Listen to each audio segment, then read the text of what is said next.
The ballroom fell silent, not from awe, from shock. 5 years she'd been invisible, the forgotten Duchess locked away in Blackthorn's cold halls. 5 years since anyone had seen her face beyond the estate gates. And now here she stood in emerald silk, alone, defiant, alive in a way that made the room forget how to breathe. Across the marble floor, Duke Victor Hale's glass shattered in his hand, because the woman walking toward the dance floor wasn't his wife. She was a stranger, and he was about to lose her. Stay with me. Watch this story unravel across borders and time. Drop a comment with your city. I want to see how far we've traveled together. The first thing anyone noticed about Blackthorn Estate wasn't its size, though it could swallow a village whole. It wasn't the ancient stonework or the sculpted gardens that ran for miles in every direction, like a declaration of wealth frozen in time. It was the silence, the kind of silence that pressed against your ears until they rang, the kind that made servants whisper even when no one was listening. A silence so thick it had weight, texture, presence. It lived in the hallways, crept under doorways, pooled in corners where light didn't reach. And in the heart of that silence lived Adeline Carter, or rather, Duchess Adeline Hale. Though she rarely used the title, rarely thought of it, it belonged to someone else, some version of herself she'd buried 5 years ago on a winter night much like this one, when she'd walked down an aisle in ivory lace and said vows that tasted like ash. She stood now at the window of her private sitting room, watching snow fall in lazy spirals against a sky the color of old iron. The fire crackled behind her, but it did nothing to touch the cold that had settled into her bones years ago. A cold that had nothing to do with temperature. Her fingers traced the frost pattern on the glass. Delicate, temporary, beautiful in its own fragile way. Like her. My lady. The voice came soft from the doorway. Mrs. Brennan, the head housekeeper, stood with her hands folded, her face carefully neutral. She'd worked at Blackthorn for 30 years and had mastered the art of seeing everything while appearing to notice nothing. The carriage is ready if you still intend to visit the village. I do. Adeline didn't turn. Thank you, Mrs. Brennan. A pause, then quieter. Will His Grace be accompanying you? The question hung in the air like smoke. Adeline almost laughed. Almost. But the sound died somewhere in her chest where laughter used to live. No, she said simply. He will not. Because Victor never accompanied her anywhere. Not to the village, not to dinners, not even to the breakfast table that sat empty between them every morning like a battlefield neither dared to cross. They lived in the same house, breathed the same air, shared the same name, and they were strangers. Mrs. Brennan's silence was answer enough. She'd been there the night Adeline arrived as a bride, young, hopeful, terrified but trying to be brave. She'd watched that hope curdle into something harder over the months and years that followed. I'll have cook prepare something warm for your return, the housekeeper said, and disappeared like a ghost. Adeline remained at the window a moment longer, then turned and reached for her cloak, deep gray wool lined with fur, practical and well-worn. She didn't dress for beauty anymore. What was the point? No one looked at her. Not really. Not in the way that mattered. She made her way down the corridor, her footsteps muffled by thick carpet. Portraits lined the walls, generations of Hales staring down with expressions ranging from stern to severe. Men in military dress. Women in jewels that probably cost more than entire estates. All of them looked like they'd been carved from the same unforgiving stone as the house itself. Victor's portrait hung at the end of the hall. She never looked at it if she could help it. But today, something made her stop. He stared out from the canvas with those sharp gray eyes that had once made her heart stumble in her chest. Strong jaw, dark hair swept back, an expression that gave nothing away. Not warmth, not coldness, nothing. Just control. Always control. The artist had captured him perfectly, a man who existed behind glass. Adeline. She flinched, actually flinched, before she could stop herself. Victor stood at the far end of the corridor, half in shadow. He must have come from his study. He was always in his study, a room she'd been inside exactly twice in 5 years. Victor. Her voice came out steady.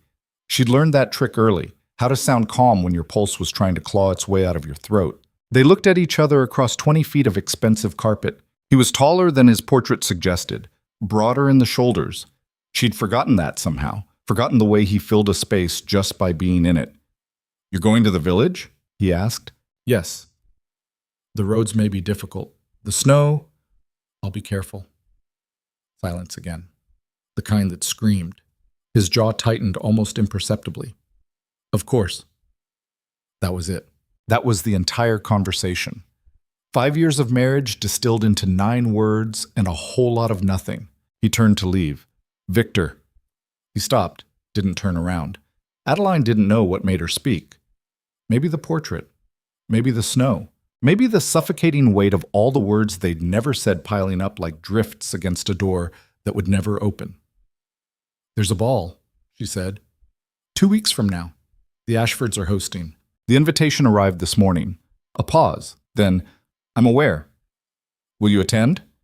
Another pause, longer this time. No, he said finally. I have business in London.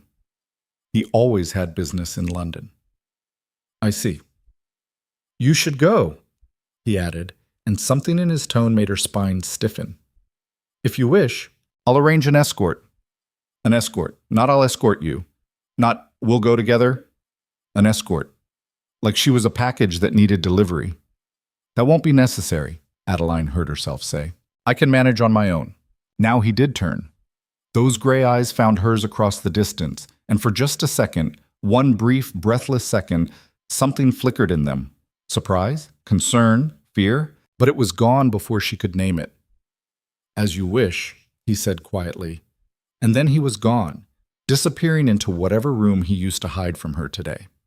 Adeline stood alone in the hallway, her heart doing something complicated and painful in her chest. As you wish. Not please don't, not I'd prefer you didn't, not I'll come with you, just permission. Like she needed it, like she was a child asking to stay up past bedtime. She pulled her cloak tighter and headed for the door before she could do something stupid like cry. The village of Thornwick sat 3 miles from Blackthorn's gates, nestled in a valley where smoke rose from chimneys and life happened in ways that felt real. Messy, loud, human. Adeline loved it here. Mrs. Petra Williams saw her first, wiping flour-dusted hands on her apron as Adeline stepped down from the carriage. Duchess! The baker's wife hurried over, her round face creased with genuine warmth. We weren't expecting you today with the snow coming in. I needed the air, Adeline said, and it wasn't a lie. How's Thomas's leg? Healing well, thanks to that salve you brought. Petra linked her arm through Adeline's like they were old friends, not separated by title and circumstance. Come inside. I've got fresh bread, and the gossip's even fresher. Inside the bakery, warmth wrapped around Adeline like an embrace, the smell of yeast and sugar and life being lived. So, Petra said, pressing a cup of tea into Adeline's hands, are you going to the Ashford ball? What? Adeline's fingers tightened on the cup. I haven't decided. Petra gave her a look that said she wasn't buying it. Haven't decided or haven't been allowed? It's not like that, isn't it? Petra leaned against the counter, her expression somewhere between sympathetic and exasperated. Adeline, and don't you dare Duchess me right now. When was the last time you did something for yourself? Something that wasn't charity work or reading alone in that mausoleum you call home? Adeline stared into her tea. The liquid rippled slightly. Her hands were shaking. I don't know, she admitted quietly. Then you're going to that ball. Petra's tone left no room for argument. You're going to put on something beautiful and expensive that makes people remember you exist. You're going to dance with handsome men who actually look at you when you talk. And you're going to remind yourself and everyone else that you're not dead yet. Something hot and painful lodged in Adeline's throat. He won't come, she whispered. I know, sweetheart. Petra's hand covered hers. But that's his loss, not yours.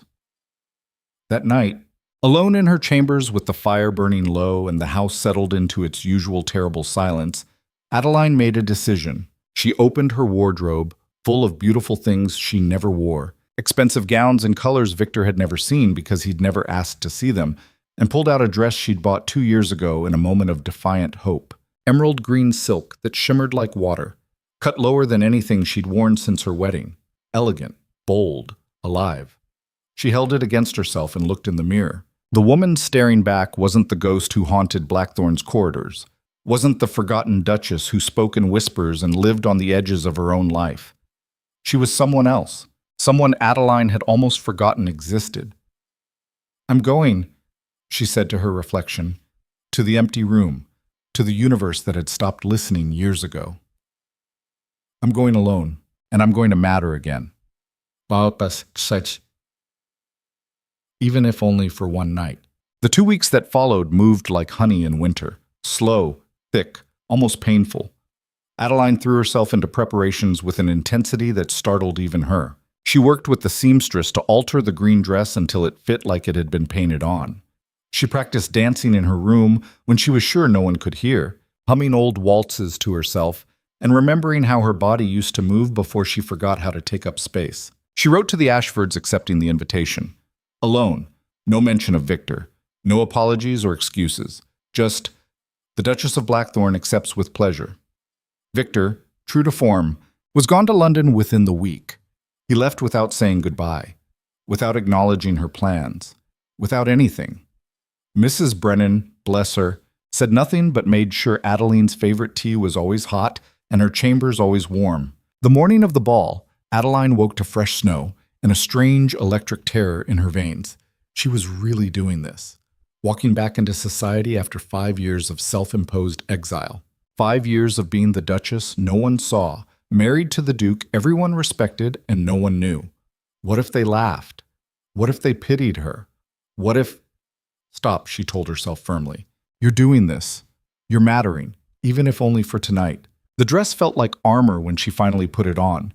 The green silk caught the lamplight and threw it back like a challenge.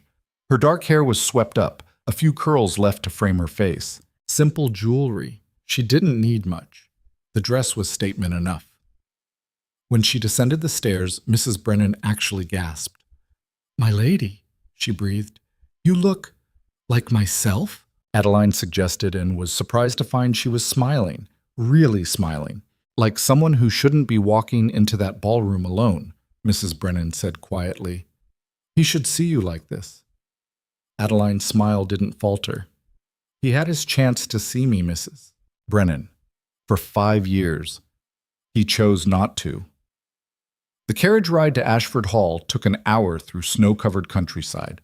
Adeline spent it breathing carefully, reminding herself that she belonged, that she had as much right to be there as anyone, that she was done being invisible. The Ashford estate blazed with light, music spilling out into the winter night like something alive. Carriages lined the drive, ladies in furs and jewels laughing as they were handed down by gentlemen in evening dress. Adeline stepped out alone. Heads turned. Of course they did. The Duchess of Blackthorn, appearing without her husband after years of absence. It was gossip made flesh. She lifted her chin and walked through the doors like she owned them. The ballroom was magnificent, all gold leaf and crystal, candles reflecting off polished floors until the whole room seemed to glow. Music swelled from an orchestra tucked into an alcove. Dancers moved in patterns that looked choreographed but weren't, just the natural rhythm of people who'd been doing this since childhood. Adeline hadn't done this since childhood. "Duchess Hale!" Lady Ashford materialized from the crowd, her face alight with surprise and something that might have been glee. "What a wonderful surprise! We weren't sure you'd come." Translation: "We weren't sure you existed anymore." "I wouldn't miss it," Adeline said smoothly. "Your invitations are legendary."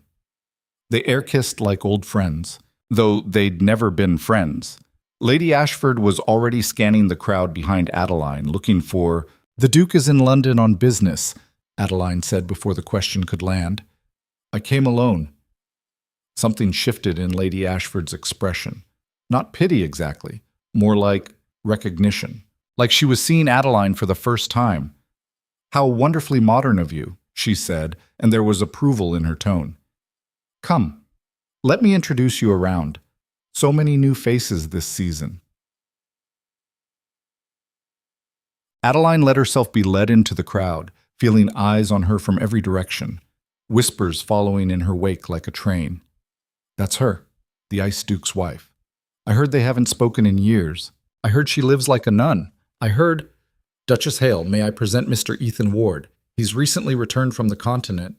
Ethan, this is a vision in green, a warm voice finished. Adeline turned and found herself looking into eyes the color of good whiskey, brown shot through with gold. The man attached to them was tall, lean, with an easy smile that crinkled the corners of his eyes. His evening clothes were well made but not ostentatious. His bow was polite but not obsequious. He looked at her like she was real.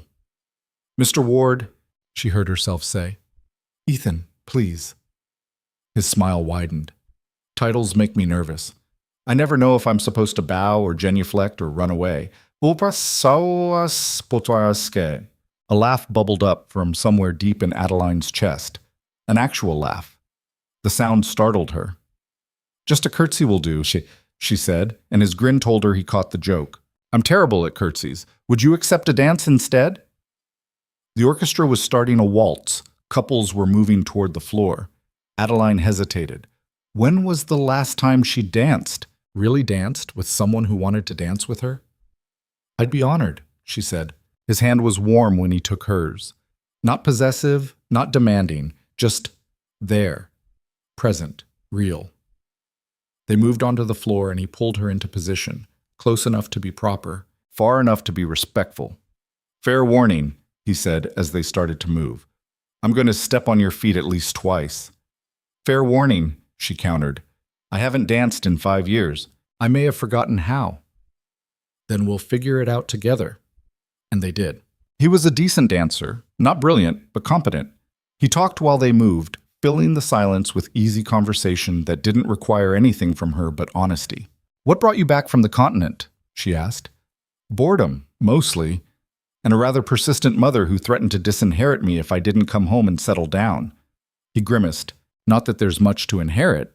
We're gentry, not nobility. My fortune's in shipping, not land. How practical of you." "Someone in my family has to be." He spun her gently. "What about you? What does the Duchess do when she's not dazzling ballrooms?" Adeline almost stumbled. "I'm not sure dazzling is the right word." "It's exactly the right word." His eyes held hers. "You walked in here alone. Do you have any idea how many women in this room couldn't do that? Wouldn't dare?" "I'm not brave," Adeline said quietly. "I'm desperate." She didn't know why she said it. Didn't know why the truth came tumbling out to this stranger with kind eyes. But Ethan didn't look shocked or pitying. He just nodded like he understood. "Desperate people do the bravest things," he said. "It's easy to be courageous when you have nothing to lose." The music swelled. They moved through the crowd, and for the first time in years, Adeline felt like she was part of something, not watching from the edges, not hiding, living. They danced 3 more times. Between dances, he brought her champagne and made her laugh with stories about his travels. Terrible French hotels, seasickness. A memorable incident involving a stolen gondola in Venice. "You're making that up," she accused. "I swear on my mother's pearls." He held up his hand. "The gondolier chased us for half a mile. My friend Marco nearly fell into the canal trying to apologize." "Were you drunk?" "Spectacularly." She laughed again, and this time it felt easier. Natural. Other men asked her to dance, Lord something or other whose name she immediately forgot. A banker from Manchester, a politician from York who spent the entire waltz talking about himself. But she kept finding her way back to Ethan. "Why haven't I seen you before?" she asked during their 5th dance. "At events like this?" "Because I avoid them like plague whenever possible." He grinned. "My mother dragged me here under threat of bodily harm, but I'm starting to think it was worth the torture." "Just starting?" "Well, the night's not over yet. You could still turn into a pumpkin." "That's not how that story goes." "Close enough." They were laughing when Adeline felt it, a shift in the room's energy. Conversations dying, heads turning, toward the entrance, toward... Her heart stopped. Victor stood in the doorway, still in his traveling coat, snow melting on his shoulders. His gray eyes swept the ballroom like searchlights, looking for someone. Looking for her. He found her. And the glass in his hand, when had he gotten a glass? Shattered against the marble floor. The music didn't stop. The orchestra, bless them, kept playing like nothing had happened. But the dancing faltered, couples stumbling through their steps while trying not to stare. Adeline felt Ethan's hand tighten slightly on her waist. "That's him," she said. not a question. A statement of fact delivered in a voice that sounded nothing like her own. The Duke? Yes. Victor hadn't moved from the doorway. A servant was trying to take his coat, but he brushed them off, his eyes locked on Adeline, like she was the only person in the room. Like the other 200 guests had simply ceased to exist. She'd never seen him look at her like that before. Like he was drowning and she was air. Do you want me to stay? Ethan asked quietly. It was the right question. Not should I leave or I'll go, but do you want me to stay? Giving her the choice. The power. I don't know, and Adeline admitted. Then I'm staying. The waltz ended. Applause rippled through the ballroom, polite and automatic. Ethan led her off the floor but didn't release her hand immediately. A small gesture. A statement. Victor started moving through the crowd. People parted for him like water. Of course they did. Duke Victor Hale commanded rooms without saying a word. It was in the set of his shoulders, the way he moved, the barely contained force of him. He stopped 3 feet from Adeline. Up close, she could see the damage. His hair was disheveled. Victor's hair was never disheveled. His cravat was loose. There were shadows under his eyes that looked carved there, and something wild in his expression that she'd never seen before. He looked like a man who'd been running. Adeline. Her name came out rough, raw. Victor. She was proud of how steady her voice sounded. I thought you were in London. I was. What changed? Mom? What? His eyes cut to Ethan, then back to her. May we speak? Privately? We're speaking now. Adeline, Your Grace, Ethan interjected smoothly, offering a bow that managed to be respectful and territorial at the same time. A pleasure. I'm Ethan Ward. Victor's jaw clenched. Mr. Ward. The Duchess has been kind enough to share several dances this evening. Ethan's smile didn't waver. She's a remarkable woman, but I'm sure you know that. The temperature in the immediate vicinity dropped about 10 degrees. Yes, Victor said, his voice like granite. I do. Liar, Adeline thought. You don't know anything about me. Excuse us, Mr. Ward. Victor's tone made it clear it wasn't a request, but Ethan didn't move. He looked at Adeline, waiting. The power was still hers. Around them, conversations had stopped even pretending to continue. This was theater, now, drama. The forgotten Duchess and her absent husband and the interloper caught in the middle. Adeline wanted to scream. Instead, she said, It's fine, Ethan. Thank you. Are you sure? Yes. Ethan squeezed her hand once, gently, then released it and stepped back.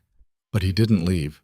He moved to the edge of the floor, positioning himself near the terrace doors where he could see her. A lifeline if she needed it. Victor noticed. His expression hardened further. The terrace, he said. Not quite an order. Not quite a request. Adeline gathered her skirts and walked toward the glass doors without waiting to see if he'd follow. The cold air hit her like a slap when she stepped outside, but she welcomed it. Her face was burning. The terrace overlooked snow-covered gardens lit by torches that threw dancing shadows across the white. The music from inside was muffled here, distant. She heard Victor step out behind her. The door clicked shut. Silence. Then, What are you doing? Adeline turned. I'm sorry? Here, at this ball, dancing with... He stopped himself, the muscle in his jaw jumping. With men who actually want to dance with me? She finished. Is that what you were going to say? That's not, Then what, Victor? 5 years of silence cracked open. What exactly is your objection? You told me to come. You arranged for me to come alone. Those were your words, as you wish, remember? I didn't think you'd actually... What? Attend? Enjoy myself? Exist in public? Her laugh was sharp enough to cut. What did you think I'd do?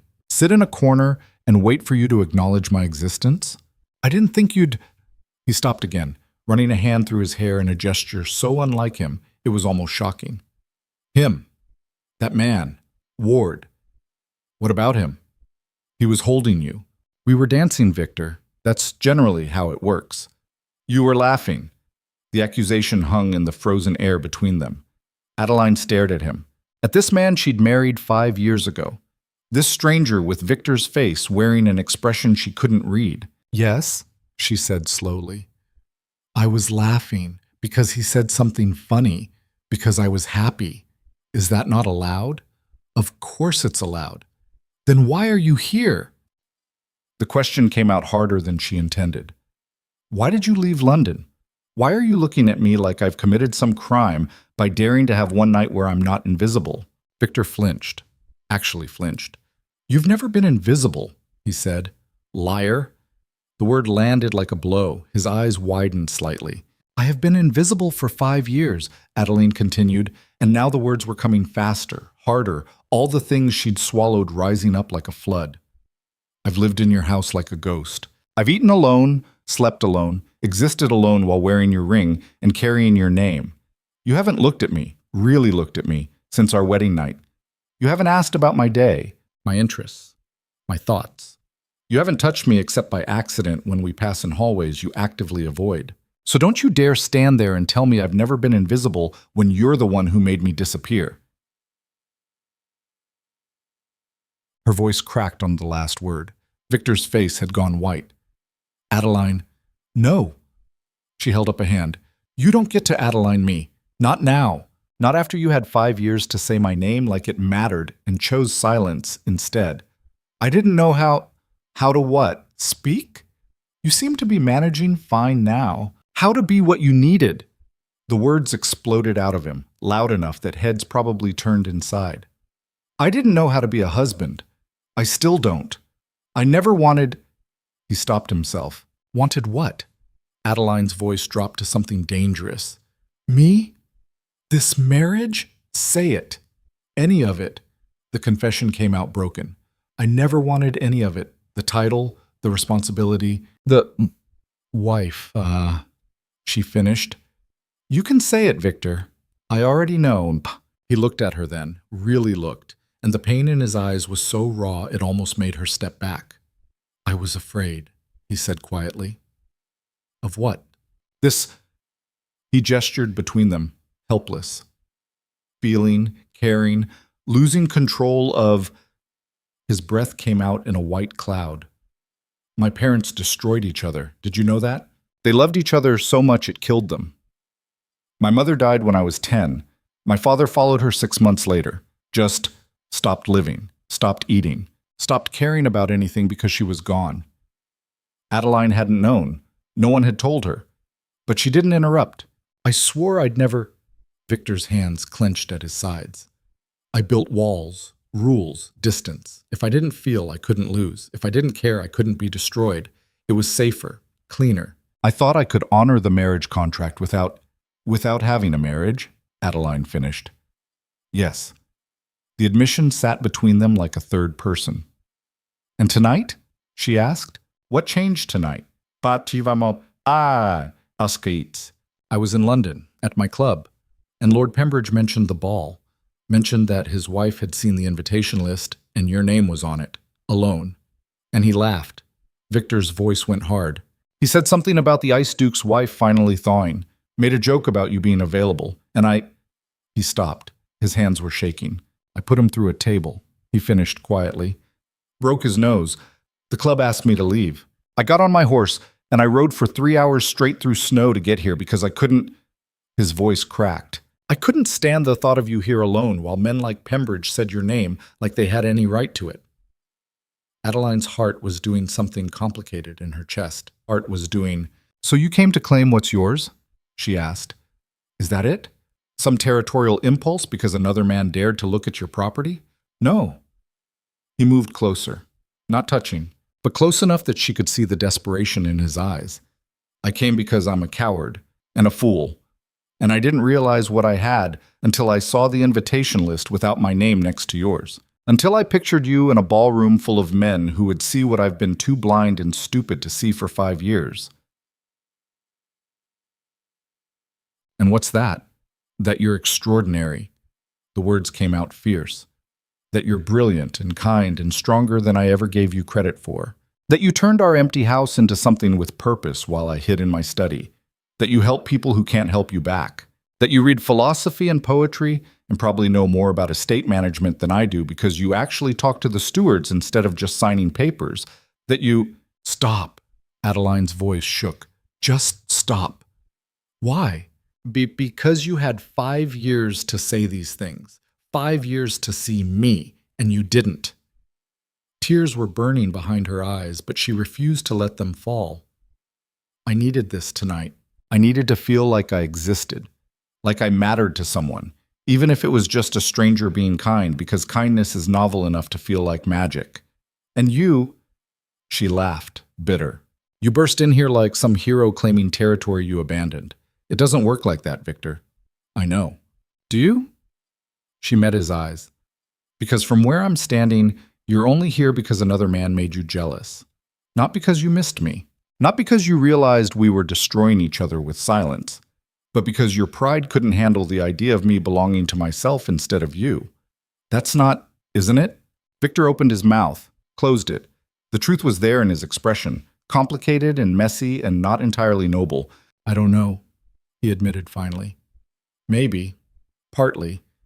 But Adeline, he took another step closer. I looked up when I walked in and I saw you dancing, wearing that dress, laughing with him. And I didn't recognize you. Not because you'd changed, but because I'd never actually looked before. Not like that, not like I was real. Yes, the word hung there. I'm sorry, Victor said, and his voice broke on it. I'm so sorry, for all of it. For every day I walked past you like you were furniture. For every meal we didn't share. For every night I locked myself away and told myself it was protection when it was just cowardice. For making you feel invisible when you were, he gestured at her, helpless. When you were right there the whole time. Adeline's throat was so tight she could barely breathe. I can't do this, she whispered. Adeline.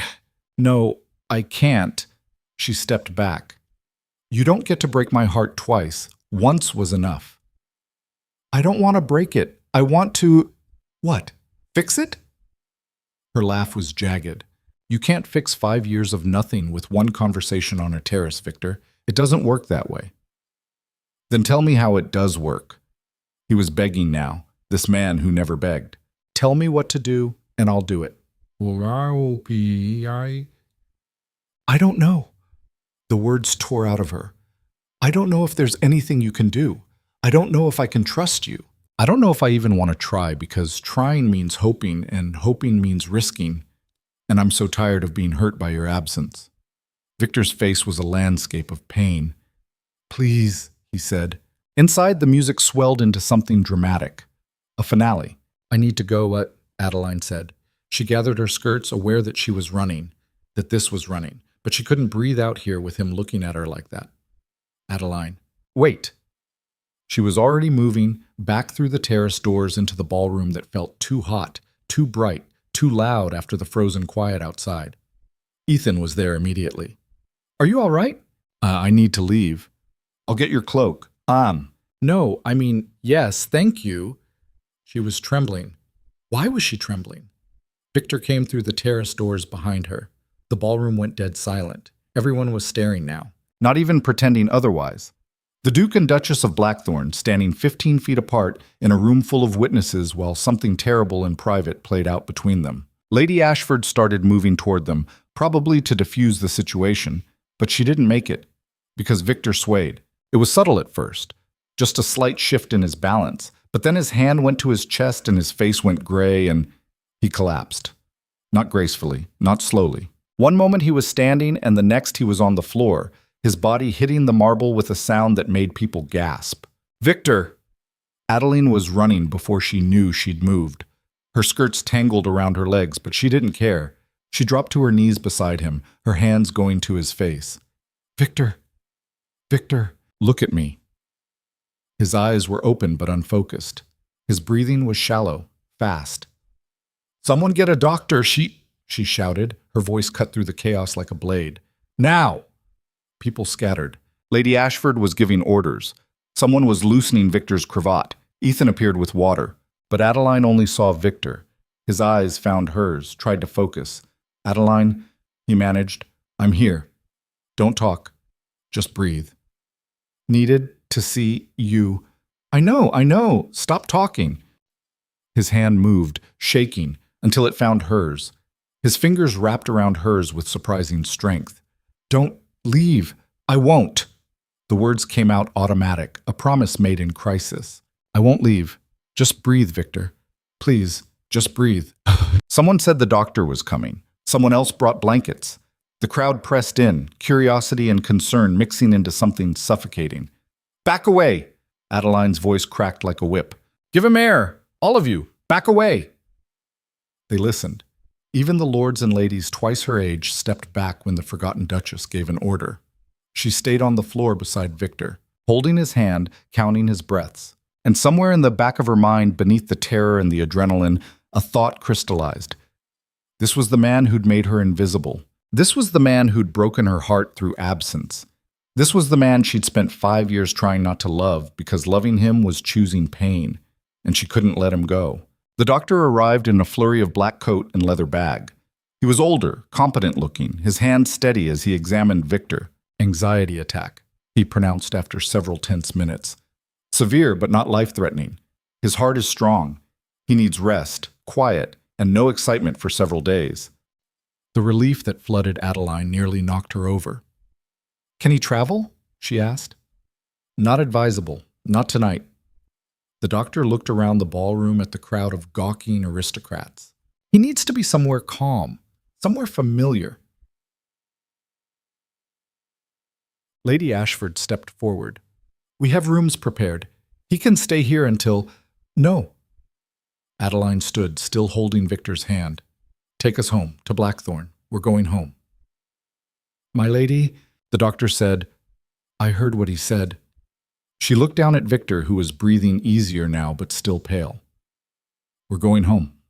Both of us. Now. Something in her tone killed any further argument. They loaded Victor into the Blackthorn carriage with surprising efficiency. Someone produced his coat. Someone else ran to notify his staff. Ethan appeared at Adeline's elbow as they were preparing to leave. If you need anything, he said quietly, send word. I'll come.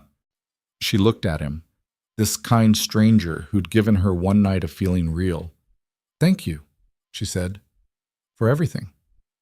No thanks necessary. He smiled, but it was sad around the edges. Take care of him, and yourself. Then he was gone, and she was climbing into the carriage beside her unconscious husband, the door closing on the curious faces and whispered speculation. The ride back to Blackthorn took forever and no time at all. Victor drifted in and out of consciousness, never fully awake, but never fully absent. Adeline stayed beside him, her hand in his, watching the snow fall past the carriage windows. Mrs. Brennan met them at the door, her face carefully neutral, even though Adeline knew she was dying to ask questions. His chambers, Adeline directed as footmen carried Victor inside. And send for Dr. Morris.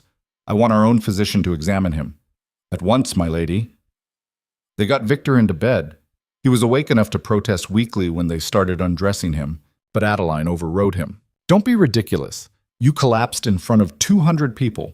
Your modesty is not my concern right now. That almost made him smile. Doctor. Morris confirmed the diagnosis, severe anxiety attack brought on by exhaustion and stress. Bed rest for at least 3 days. No work, no excitement. Someone should stay with him, the doctor added. Watch for any changes. I will, Adeline said. Mrs. Brennan's eyebrows rose slightly, but she said nothing. They left her alone with him. The room felt different now, filled with the quiet sounds of Victor breathing. Adeline sat in the chair beside his bed, still wearing her emerald dress, watching the firelight play across his face. He looked younger asleep, vulnerable. The walls he wore like armor had crumbled, leaving someone she almost didn't recognize. You're an idiot, she told him quietly. Riding 3 hours through snow to crash a ball. Working yourself into a collapse. For what? Pride? Jealousy? Some belated realization that you have a wife? He didn't answer. Obviously. She sighed and stood, intending to change into something more practical, when his hand shot out and caught her wrist. Don't. His eyes were open, clearer now. Please, just stay. A few more minutes. Oh. Adeline looked down at where his fingers wrapped around her wrist. Not tight, not possessive, just holding on. Fine, she said. A few more minutes. She sat back down. The dress? Victor said quietly. You look, don't. Extraordinary. The word hit her in the chest. You collapsed, she reminded him. You don't get to give compliments right now. Why not? Because it hurts. Because I'm still angry. Because I don't know if I can believe you. Because the doctor said no excitement. That earned her a small smile. They sat in silence. The clock ticked. The fire crackled. Outside, snow continued to fall. I meant what I said, Victor told her. On the terrace. All of it. I know. Do you believe me? Adeline took a long time answering. I believe you believe it, right now, in this moment. But Victor, belief isn't the problem. Then what is? She looked at him. This man she'd married, this stranger she lived with, this broken person who'd just broken himself further trying to get to her. Trust, she said simply. You shattered it, and I don't know if you can put it back together. I don't know if I can let you try. Because if you fail, if you go back to being that person who walks past me like I'm furniture, her voice caught. I don't think I'll survive it again. Isao dikitiko. Victor's grip on her wrist tightened. I won't fail. You don't know that. Then let me prove it. How? I don't know yet. His honesty was almost painful. But Adeline, please, give me a chance. One chance. If I fail, if I become that person again, you can leave. I'll sign whatever papers you want, give you whatever you need, but please, just let me try. She should say no, should protect herself, should remember that hope was just another word for future disappointment. But the word that came out was maybe. It wasn't yes, but it wasn't no. And in the space between, something fragile started to grow. Victor fell asleep holding her wrist. Adeline sat in the chair beside his bed, watching the steady rise and fall of his chest, feeling the warmth of his fingers against her pulse point. She should pull away, should leave him to rest and go to her own chambers and lock the door and try to make sense of the night that had just torn her world into pieces. But she didn't move. Outside, dawn crept across the snow-covered grounds in shades of gray and pink. The house was silent except for the old sounds, wood settling, wind against windows, the distant clatter of servants starting their morning routines in the kitchen below. Somewhere around the 6th hour, when her back was screaming and her neck had gone stiff, Victor's grip loosened. She slipped free carefully, stood, stretched muscles that had forgotten how to move. He didn't wake. She left him there and made her way to her own rooms, where her bed looked foreign and the emerald dress felt like something from someone else's life. She changed into a simple day dress, pinned her hair up without looking in the mirror, and went downstairs. Mrs. Brennan found her in the morning room, staring at tea she hadn't poured. My lady, the housekeeper's voice was gentle. You should rest. I'm fine. You've been awake all night. I said I'm fine. The words came out sharper than intended. Adeline pressed her fingers against her temples. I'm sorry. I didn't mean... I know. Mrs. Brennan poured the tea herself, added the exact amount of cream Adeline preferred. The whole staff knows what happened at the ball. Of course they did. Servants always knew everything. I imagine the whole county knows by now, Adeline said tiredly. Probably the whole country by noon. Mrs. Brennan sat down across from her, propriety be damned. What are you going to do? About what? Him, the Duke. This, she gestured vaguely. Whatever this is. Adeline wrapped her hands around the warm cup. He asked for a chance. And you said? Maybe. Mrs. Brennan was quiet for a long moment. Do you want my opinion? Have I ever been able to stop you from giving it? A small smile. Fair point. The housekeeper leaned forward. I've worked in this house for 30 years. I served the old Duke and Duchess before they passed. I watched Master Victor, the current Duke, grow up. And I can tell you this, that boy has been running from ghosts his whole life. He told me, Adeline said, about his parents. Did he tell you he found his father? Mrs. Brennan's expression was grim. Dead in his study. Didn't eat for weeks after the Duchess passed. Just wasted away. Victor was 11. He's the one who discovered the body. Adeline's stomach twisted. He never told me that part. He doesn't talk about it. Won't. But it's there in everything he does. Every wall he builds. Every emotion he locks away. Mrs. Brennan reached across and squeezed Adeline's hand. I'm not saying it excuses anything. You've been hurt. Badly. By his absence. But if you're asking if he's capable of change, if that collapse last night was real. She nodded slowly. I think it was. I think he's been breaking for a long time and finally shattered. And if he can't put himself back together? Adeline asked quietly. If he tries and fails and we end up right back where we started? Then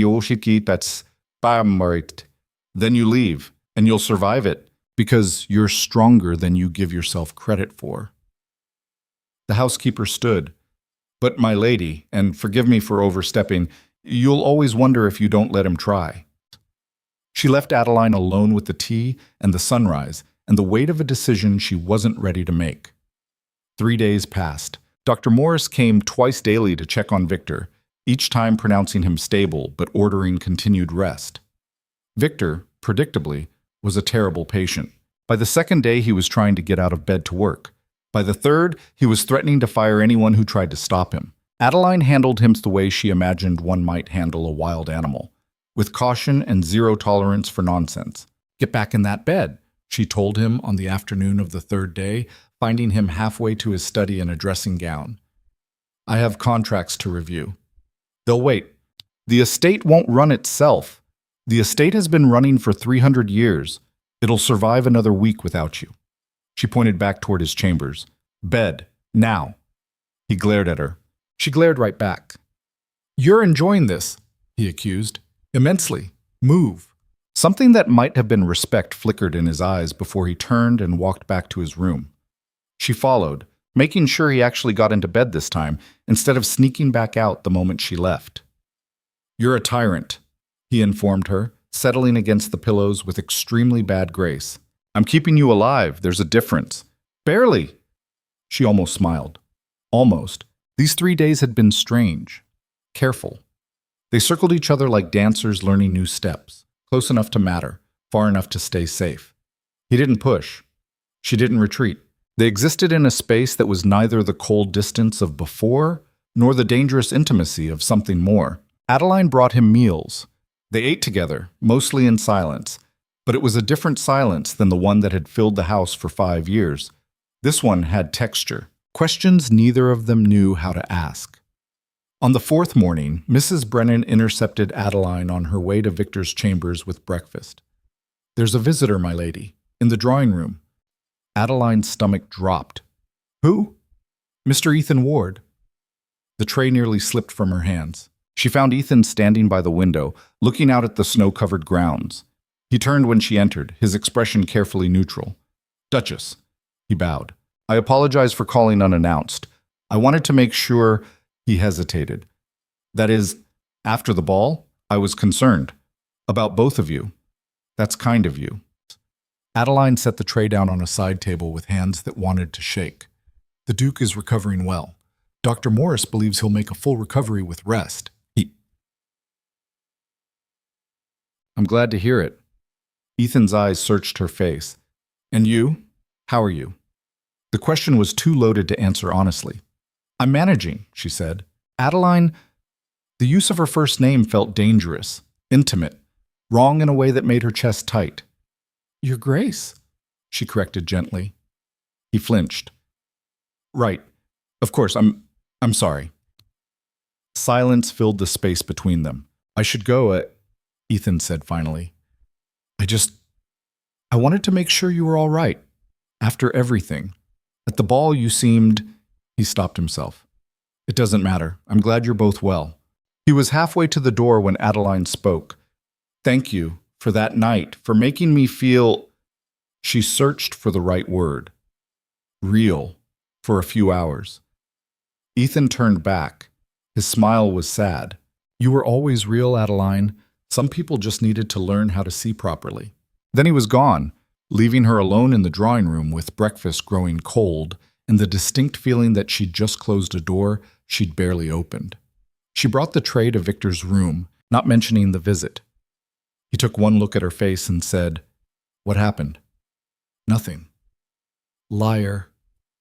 She set the tray down harder than necessary. "Ethan Ward came to call, to see how you were recovering. I thanked him and he left, that's all."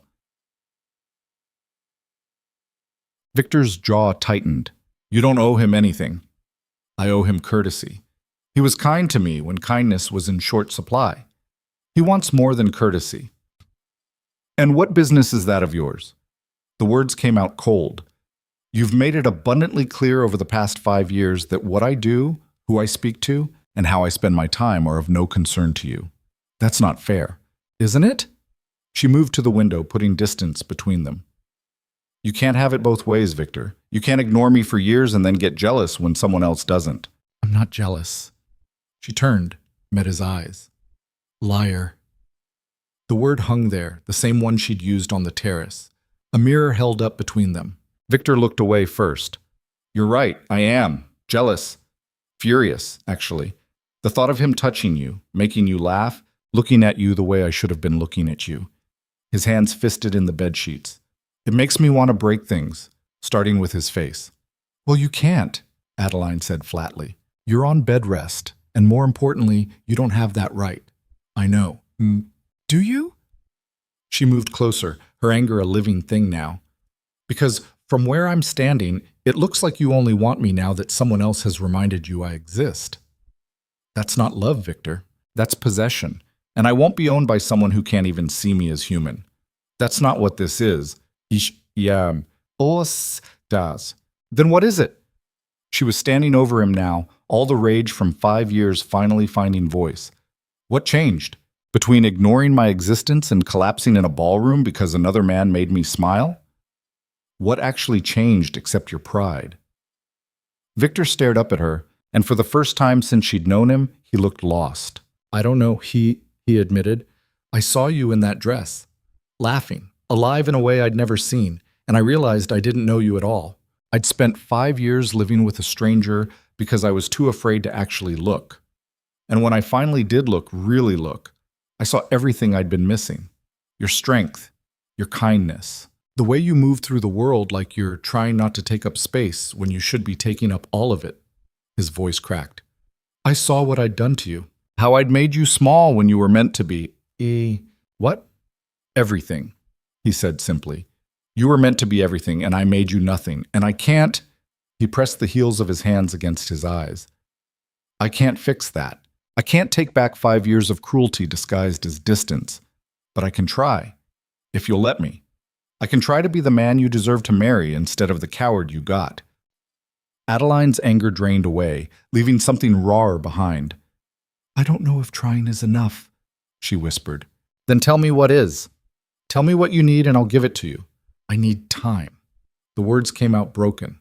"I need to know this isn't just guilt or wounded pride or fear of being alone. I need to know that if I let myself hope again, if I let myself care, you won't disappear the moment it gets difficult.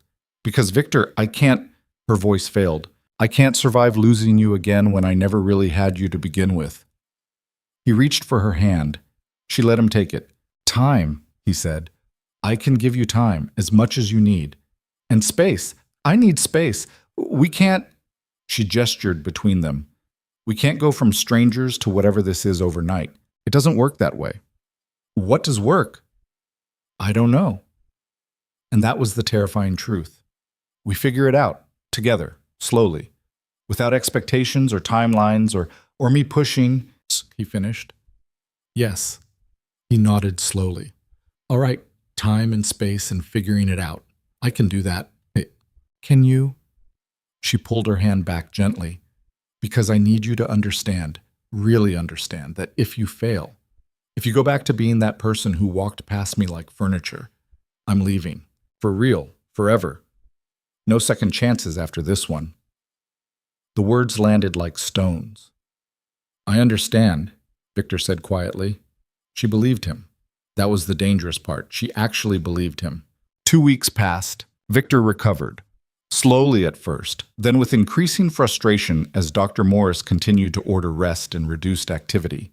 He started spending time outside his study, in the library, in the morning room, even in the gardens when the weather permitted, places where Adeline was. Not following her, not hovering, just existing in her orbit. They had breakfast together. Not every day, but often enough that the servants stopped looking surprised. They talked about small things, the estate, the village, books they'd read, surface conversations that felt like testing the ice on a frozen pond. Victor asked questions about her charity work, her interests, things he should have known years ago but didn't. Adeline answered, carefully at first, then with increasing honesty. One morning, over tea and toast, he said, "Tell me something I don't know about you." She looked up from her book. "Why?"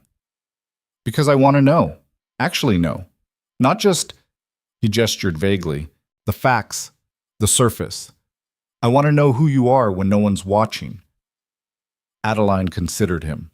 This man trying so hard to be different, trying and so far succeeding. "I hate mornings," she said finally. His eyebrows rose.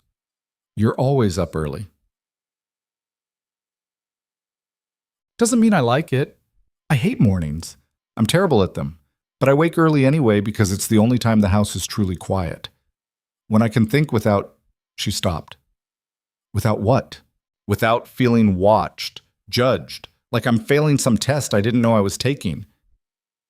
Victor's expression went carefully blank. "Did I make you feel that way?" "Yes." No point lying. Not intentionally, maybe, but yes. Every silence felt like criticism. Every avoided glance felt like failure. "Aki Ma." He set down his cup with hands that weren't quite steady. "I'm sorry." "I know. Do you forgive me?" Adeline took a long time answering. "I don't know yet. Ask me again in a few months." It wasn't forgiveness, but it was honest. And honesty, right now, felt like progress. 3 weeks after the ball, a letter arrived. Adeline recognized the handwriting immediately. Bold, confident strokes that made her chest tighten. Ethan. She opened it in her sitting room, aware that she was hiding even though she had nothing to hide. "Dear Adeline, I hope this letter finds you well and that the Duke has made a full recovery. I've been thinking about our last conversation, the one where you corrected me, rightly, on the use of your name. I want you to know I understand, truly. But I also want you to know that the offer I made stands. If you ever need anything, a friend, an escape, a reminder that you matter to people who aren't bound to you by contract, send word. I'll come. I'm not trying to interfere in your marriage. I'm not fool enough to think I have any right to. But I saw something in you that night at the ball. Something fierce and alive and extraordinary. And if he can't see it, if he fails you again, I want you to know you have options. You're not alone. You're not forgotten, and you sure as hell aren't invisible. Yours in friendship, Ethan." Adeline read it twice. Then a third time. She should burn it, should pretend it never arrived, should focus on the fragile things she and Victor were building instead of looking backward at might-have-beens. But she folded it carefully and tucked it into her writing desk instead. A lifeline, an exit, a reminder that she'd chosen to stay, and choosing meant power. "Everything all right? It's all." She jumped. Victor stood in the doorway, still too pale but upright and steady. "Fine," she said, closing the desk. "Just correspondence." His eyes went to the desk, then back to her face, reading her the way he was learning to do. "From Ward," he said. Not a question. "Yes." A muscle jumped in his jaw. What did he want? To make sure I was all right, to offer friendship if I needed it. She met Victor's eyes. To remind me I have options. The words were a test, a boundary, a challenge. Victor's hands clenched at his sides. She watched him wrestle with whatever impulse was screaming through him. Jealousy, anger, territorial rage. When he spoke, his voice was controlled. "And do you need it? His friendship?" "I don't know yet," Adeline said honestly. "Does it matter?" "Yes." Raw honesty. "But not in the way you think. I'm not asking if you'll choose him over me. I'm asking if I've given you reason to need a backup plan." The question sat between them like a living thing. "I don't know that either," Adeline admitted. We're trying, you're trying. But Victor, 3 weeks doesn't erase 5 years. And I need to know that if this fails, I'll survive. That I won't be trapped here, invisible again, waiting for you to remember I exist. You won't be. How can you promise that? Because he moved into the room, stopping a careful distance away, close but not crowding. Because if I fail you, if I become that person again, I'll let you go. I'll sign whatever papers need signing, give you whatever settlement you want. I won't trap you. I swear it. Adeline's throat went tight. You'd let me divorce you? But if that's what you needed to be free of me, yes. The admission cost him. She could see it in the tension of his shoulders, the careful control of his expression. Keep the letter, he said quietly. Keep his friendship if you need it. I won't be the man who isolates you from everyone who cares about you. Not again. He left before she could respond. Adeline sat alone in her sitting room, Ethan's letter burning a hole in her desk, and tried to understand what had just happened. Victor had given her permission to have options, had acknowledged his own failures, had promised freedom if he couldn't change. It should have felt like victory. Instead, it felt like standing on the edge of a cliff, looking down at a drop that would either kill her or teach her to fly. A month after the ball, Victor asked her to dinner. Not breakfast in the morning room or tea in the library. Dinner. In the formal dining room they hadn't used together since their wedding night. Why? Adeline asked when he made the request. Because I want to. Simple. Direct. Because we've been circling each other for weeks, and I hope, we're ready for more than surface conversations over toast. And if we're not, then we'll find out together. So she agreed. She dressed carefully, not the emerald gown, but something simpler, a deep blue that made her eyes look darker. She left her hair down. A small rebellion. The dining room had been transformed. The long table that could seat 20 had been replaced with something smaller, intimate. Candles instead of harsh lamplight. 2 place settings across from each other instead of at opposite ends. Victor stood when she entered, and the look on his face made her breath catch. You look beautiful, he said. You look nervous. Small smile. I am. Terrified, actually. Of what? Failing. Again. At this. He gestured between them. I don't know how to do this, Adeline. How to be... He stopped, started again. I never learned how to be with someone. My parents were so consumed by each other there wasn't room for anyone else. And when they were gone, I taught myself not to need, not to want, to be self-sufficient and controlled and alone. And now? Now I'm trying to unlearn 30 years of self-preservation. He pulled out her chair. And I'm terrified I'll get it wrong. That I'll say the wrong thing or move too fast or too slow or... Victor. She touched his hand. Brief. Steadying. Breathe. He did, then laughed shakily. This is ridiculous. I run estates. I negotiate contracts. I speak in Parliament. And I can't manage a simple dinner with my own wife without falling apart. It's not simple, Adeline said quietly. That's the point. We're not colleagues or strangers. We're people who've hurt each other trying to figure out if we can be people who help each other instead. And can we? I don't know. Let's find out. Dinner was both easier and harder than expected. The food was good. Roasted chicken, winter vegetables, bread that was still warm. They talked about nothing important and everything that mattered. What did you want to be? Victor asked over wine. Before, when you were young, what did you dream about? Adeline considered the question. A teacher, maybe. I loved learning, still do. The idea of helping children discover that same joy, she shrugged. It seemed meaningful, important. It is important. But duchesses don't teach. Why not? He leaned forward. Why couldn't you start a school on the estate for the village children? You'd be brilliant at it. She stared at him. You're serious? Completely. You already help half the village with medical supplies and food. Why not education? We have resources, space. You have knowledge and passion and... He stopped himself. Sorry, I'm pushing again. No, Adeline said slowly. You're listening. There's a difference. Something in his expression lightened. Hope, maybe. Or relief. They talked until the candles burned low and the servants had long since cleared the dishes.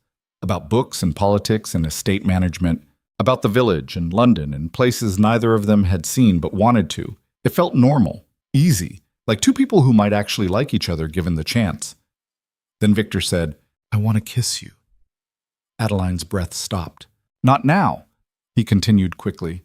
I'm not asking, just telling you, because we said honesty, and I'm trying to be honest, but I also—" He ran a hand through his hair. "I don't want to push, or make you uncomfortable, or ruin whatever this is we're building by moving too fast." Adeline's heart was doing something complicated. "When?" she heard herself ask. "When what? What? When do you want to kiss me? What circumstance are you imagining?" Victor's eyes widened slightly, then darkened. "Now. Every moment we're in the same room, but especially—" He stopped. "That's not fair to you. Tell me anyway. When you laugh, when you argue with me, when you look at me like you're trying to figure out if I'm real or just pretending." His voice went rough. "When you bite your lip while you're reading. When you tuck your hair behind your ear. When you exist, Adeline. I want to kiss you when you exist." The admission hung in the air between them like smoke. Adeline stood. Her chair scraped against the floor. Victor stood too, his expression carefully neutral. "I'm sorry. I shouldn't have—" She crossed to him, stopped a foot away. "Ask me," she said. "What?" "Ask me if you can kiss me." Understanding dawned in his eyes, then fear. "Adeline, ask." "Can I?" His voice failed. He tried again. "May I kiss you?" She looked up at him. This man who'd hurt her. This man who was trying so hard to be better. This man she'd married 5 years ago and never really known. "No," she said. He flinched like she'd struck him. "But ask me again in a month," she continued quietly. "Ask me when you've proven this isn't just guilt or fear or temporary insanity brought on by seeing your wife dance with another man. Ask me when I can trust that you mean it, that you mean all of this." Victor's jaw was tight. "A month?" "Yes. And if I do everything right, if I prove myself, then maybe," Adeline said, "maybe I'll say yes." She left him standing in the dining room, his hands clenched at his sides, his eyes burning with something that looked like determination. And for the first time in 5 years, Adeline went to bed with something dangerous curling in her chest. Not love, not yet, but possibility. And that was terrifying enough. The next 3 weeks were a different kind of warfare. Victor was everywhere. Not smothering, he'd learned that lesson, but present, consistent, deliberate. He started taking breakfast with her every morning without fail. He asked about her day, actually listened to the answers, started implementing her suggestions for estate management that he'd ignored for years. He funded the school she'd mentioned, found a building in the village, hired workers to renovate it, gave her complete control over curriculum and hiring. "Why?" "Opa," she asked when he showed her the plans. "Because you wanted it. Because it's a good idea. Because I'm trying to show you I listen now to see." He was subtle about it, small gestures that accumulated like snow. Her favorite tea appeared in the library. Books she'd mentioned wanting showed up on her desk. He started asking her opinion on contracts, decisions, things he'd always handled alone, making space for her in his life instead of keeping her locked out. And Adeline felt herself softening despite every instinct screaming at her to protect herself. 2 days before the month ended, a letter arrived. Not from Ethan this time, from Victor's London solicitor.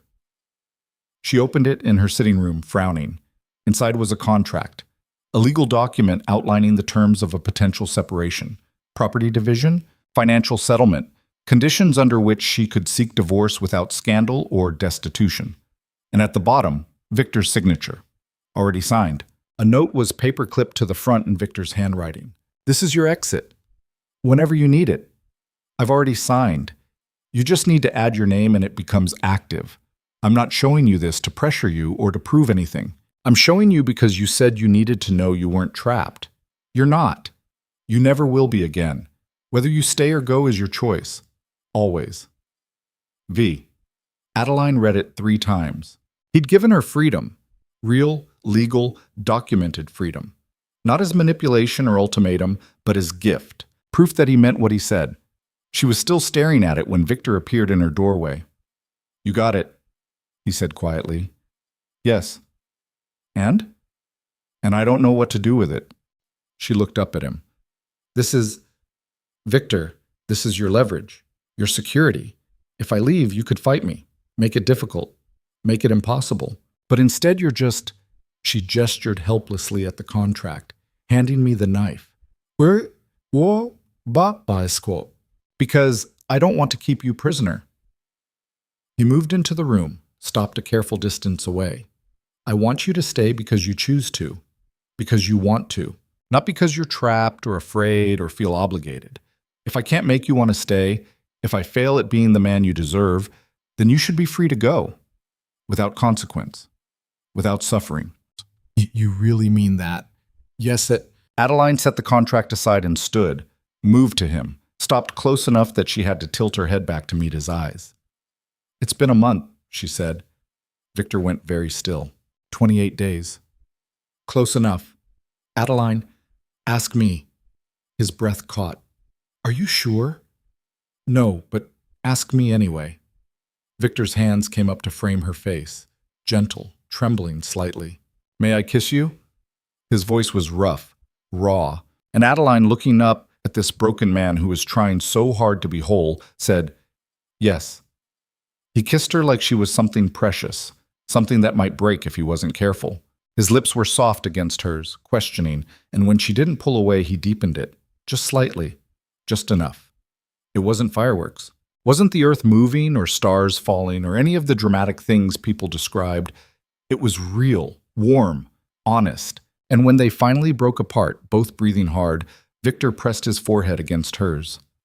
"Thank you," he whispered. "For what?" "For giving me this chance. For being brave enough to risk hoping again when I'd given you every reason not to." Adeline's throat was tight. "Don't make me regret it." "I won't.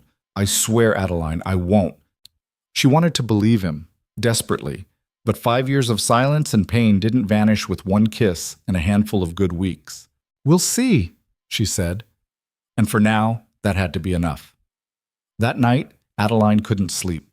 She lay in her bed staring at the ceiling, feeling Victor's kiss still warm on her lips, feeling the weight of the contract in her desk drawer, feeling everything shifting beneath her like ground that had seemed solid turning liquid.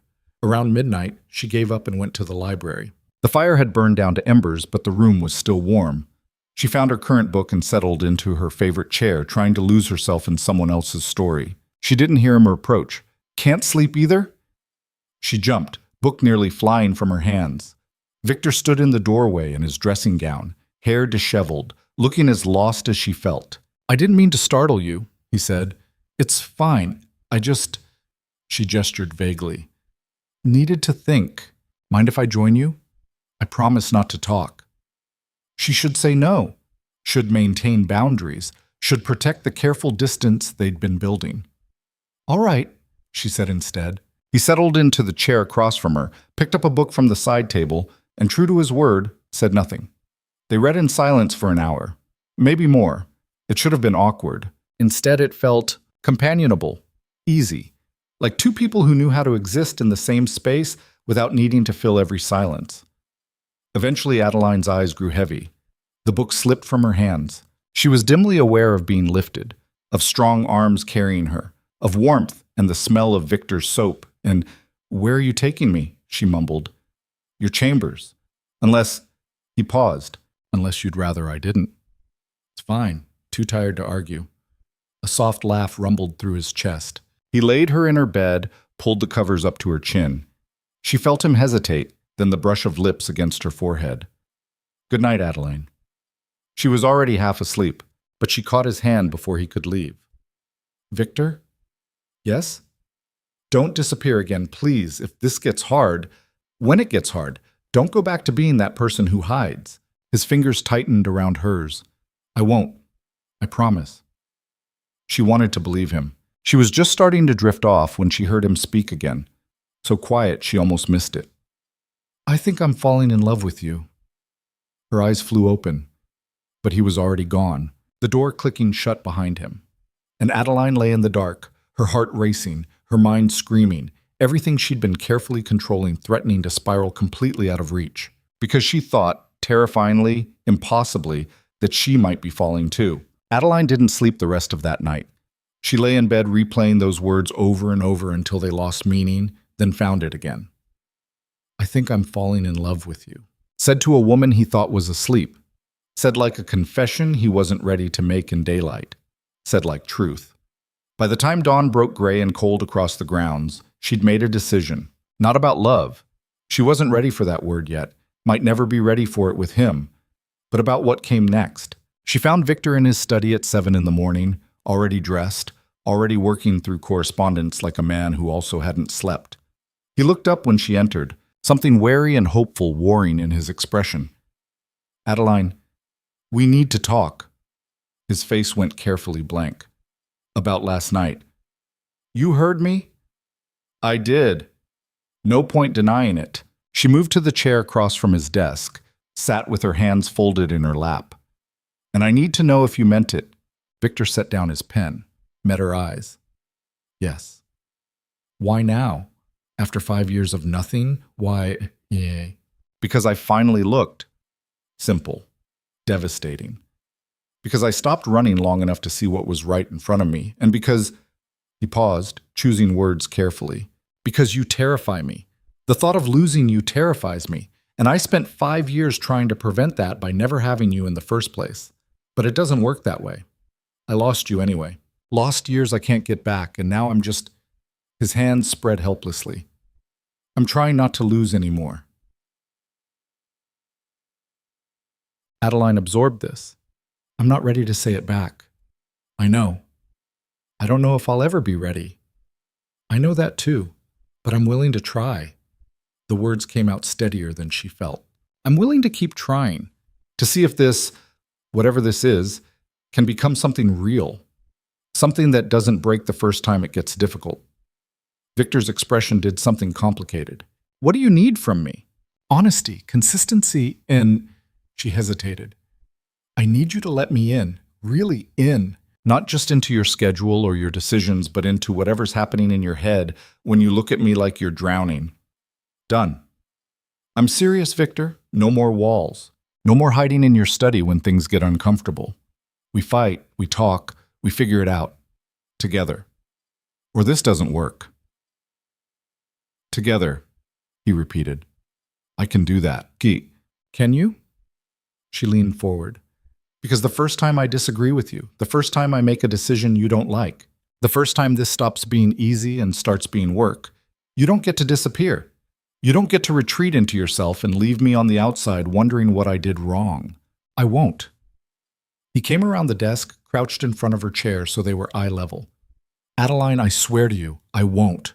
Will I screw up? Probably. Will I say the wrong thing or move too slow or too fast? Almost certainly. But I won't disappear. I won't make you invisible again.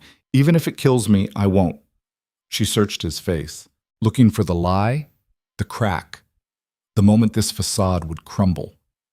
Found only sincerity that made her chest ache. All right, she said quietly. Then let's try. For real this time. His hands came up to cover hers. For real. She should pull away, should maintain some distance. Should protect herself just a little. Instead, she turned her hands over, threaded her fingers through his, and held on. Spring came early that year. Snow melted into mud, mud into green shoots pushing through brown earth. The village school opened in March, a small building with 4 rooms and desks Adeline had ordered from London. She hired 2 teachers, both women, both educated far beyond what their circumstances had previously allowed. The first day, 17 children showed up. Nervous parents hovered at the door, unsure if this was real. If the Duchess truly meant to educate their children free of charge, Adeline stood at the front of the main classroom and looked at their suspicious faces. I know what you're thinking, she said, that this is charity, that we'll ask for something in return, that it won't last. She met their eyes, one by one. You're wrong. This school exists because your children deserve the same opportunities as any lord's son or merchant's daughter. Because education is power, and I'm tired of watching power stay in the hands of people who inherit it instead of earn it. Well, a woman in the back spoke up, voice trembling. Why? Why would you do this? Adeline smiled. Because once upon a time I was told that duchesses don't teach, and I decided that was ridiculous. So here we are. Nervous laughter rippled through the crowd. The school became her purpose. She taught 3 days a week, history, literature, mathematics to the older students. The rest of the time she observed, refined curriculum, made sure the teachers had what they needed. Victor appeared one afternoon in April, standing at the back of her classroom while she led a discussion about the Reform Acts. She saw him, didn't acknowledge him, just kept teaching. When the class ended and the children filed out, he approached her desk. You're brilliant, he said. I'm adequate. You had a 14-year-old farm boy arguing constitutional theory. That's not adequate. That's revolutionary. Adeline felt heat creep up her neck. They're smart kids. They just needed someone to believe they could learn. Like you needed someone to believe you could teach. His eyes held hers. I'm sorry I wasn't that someone 5 years ago. You're here now. I am. He moved closer. And I had an idea. If you're amenable. I'm listening. Oh, the school's thriving, but it's small. What if we expanded? Use the old stable block, the one we're not using anymore. Convert it into proper classrooms, a library, maybe dormitories for children from outlying farms who can't make the daily walk. Adeline stared at him. That would cost a fortune. We have a fortune. Might as well use it for something that matters. Victor, but Charm, I'm not trying to take over your project, he said quickly. This is yours. I'm trying to support you. If you want the expansion, it's yours. If you don't, that's fine too. Just say the word.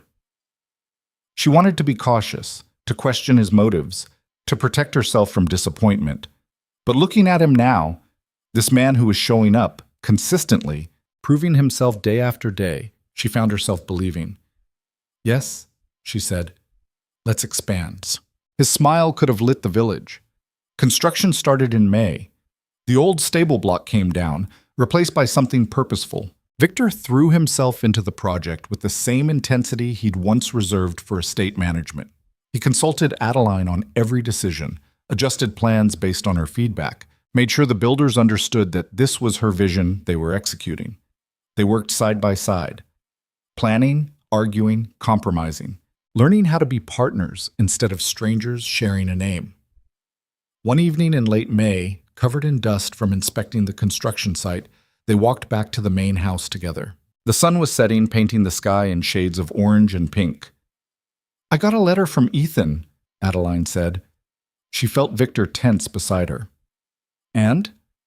He's getting married, to a woman he met in Bath, wants us both to attend the wedding in June. Silence. Then, do you want to go? I don't know. Do you? Victor stopped walking, turned to face her. I want to do whatever makes you happy. If you want to go, we'll go. If you want to decline, we'll decline. If you want to go alone, I don't want to go alone. Something shifted in his expression. No? No. If we go together as, she hesitated on the word, as a couple. Actually, together. Not just tolerating each other for appearances. Are we? A couple? Adeline considered the question. They'd been sharing meals for months now, sharing space, sharing decisions about the estate and the school in their lives. He kissed her goodnight most evenings, chaste kisses that left her wanting more but grateful he didn't push. They talked, really talked, about everything and nothing, but they still slept in separate rooms, still maintained certain boundaries, still hadn't crossed certain lines. I think we're trying to be, she said finally. That's not the same as being. No, it's not. She met his eyes. But it's something, and something feels like progress. Victor's hand found hers. Then let's go. Together. Show Ward and the rest of the world that we're... He stopped. What are we, Adeline? Figuring it out, she said. We're figuring it out. He kissed her there in the fading light, on the path between the village and the house. Kissed her like she was the answer to a question he'd been asking his whole life. And Adeline kissed him back, tasting dirt and hope and possibility. The wedding was in Bath in mid-June. They traveled together, their first trip as a couple, their first public appearance since the ball that had changed everything. The gossip followed them like a shadow. Whispers in coaching inns, sidelong glances at posting houses. The Duke and Duchess of Blackthorn traveling together, actually speaking to each other, looking like people who might genuinely care. It was novel enough to be scandalous. Adeline ignored it. Victor gritted his teeth and did the same. The wedding itself was lovely, small, intimate, at a church overlooking the Roman baths. Ethan looked happy in a way that made Adeline's chest tighten with something like relief. He found her during the reception, his new bride on his arm. "Adeline, your grace." He bowed to Victor, who returned it stiffly. "Congratulations," Adeline said, meaning it. "She's beautiful." "She is, and patient, and willing to put up with a man who collects maps and talks too much about shipping routes." Ethan's smile was warm. "I'm lucky." "You are," Victor said. His tone was measured, careful. "Treat her well." "I intend to." Ethan's eyes went to where Victor's hand rested at the small of Adeline's back. "You both look happy. It's good to see." "We're getting there," Adeline said. "I'm glad." And he sounded like he meant it. "Truly. You deserve happiness, both of you." After he'd moved on to other guests, Victor leaned close to Adeline's ear. "That was surprisingly civil. He's a good man." "I know. That's what makes it hard." Victor's jaw tightened. "Seeing what you could have had if I hadn't—" "Stop!" She turned to face him. "We're not doing that. No more what-ifs or could-have-beens. We're here. Together. And I chose this. I'm choosing this. Present tense." His eyes searched hers. "Are you? Really?" "Yes." And saying it, she realized it was true. Completely, terrifyingly true. "I'm choosing you, Victor. Even though you're difficult and emotionally stunted and terrible at talking about your feelings, I'm choosing this. Us." He kissed her right there in the middle of the reception, deeper than he'd ever kissed her in public, long enough that people definitely noticed. When they broke apart, both breathing hard, he pressed his forehead to hers. "Thank you," he whispered. "For what? For not giving up on me. On us. When you had every reason to." Adeline's throat was tight. "Ask me again." "Ask you what?" "If you can kiss me." His eyes darkened. "Adeline, ask me." "May I kiss you?" His voice was rough. "Yes. Always yes." This time when he kissed her, there was nothing chaste about it, nothing held back. It was hunger and promise and apology and hope all tangled together. When they finally came up for air, half the reception was staring. Victor looked around at the crowd, then back at Adeline. "Want to get out of here?" "Absolutely." They left the reception early, made excuses about travel fatigue, and escaped to their inn. Their room, singular, not separate chambers. They'd started sharing rooms on this trip, though they still maintained careful distance at night. But tonight felt different. Adeline stood at the window, looking out at Bath lit by evening lamplight, feeling Victor's presence behind her like heat. "Adeline." She turned. He was standing in the middle of the room, his cravat loosened, his hair disheveled from her hands, his eyes burning with something that made her stomach flip. "I need to know," he said, "how much you're choosing, what you're ready for.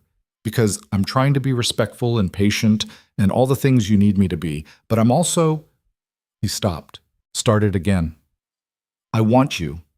Have wanted you since that night at the ball when I saw you across the room and didn't recognize my own wife because I'd never actually looked before.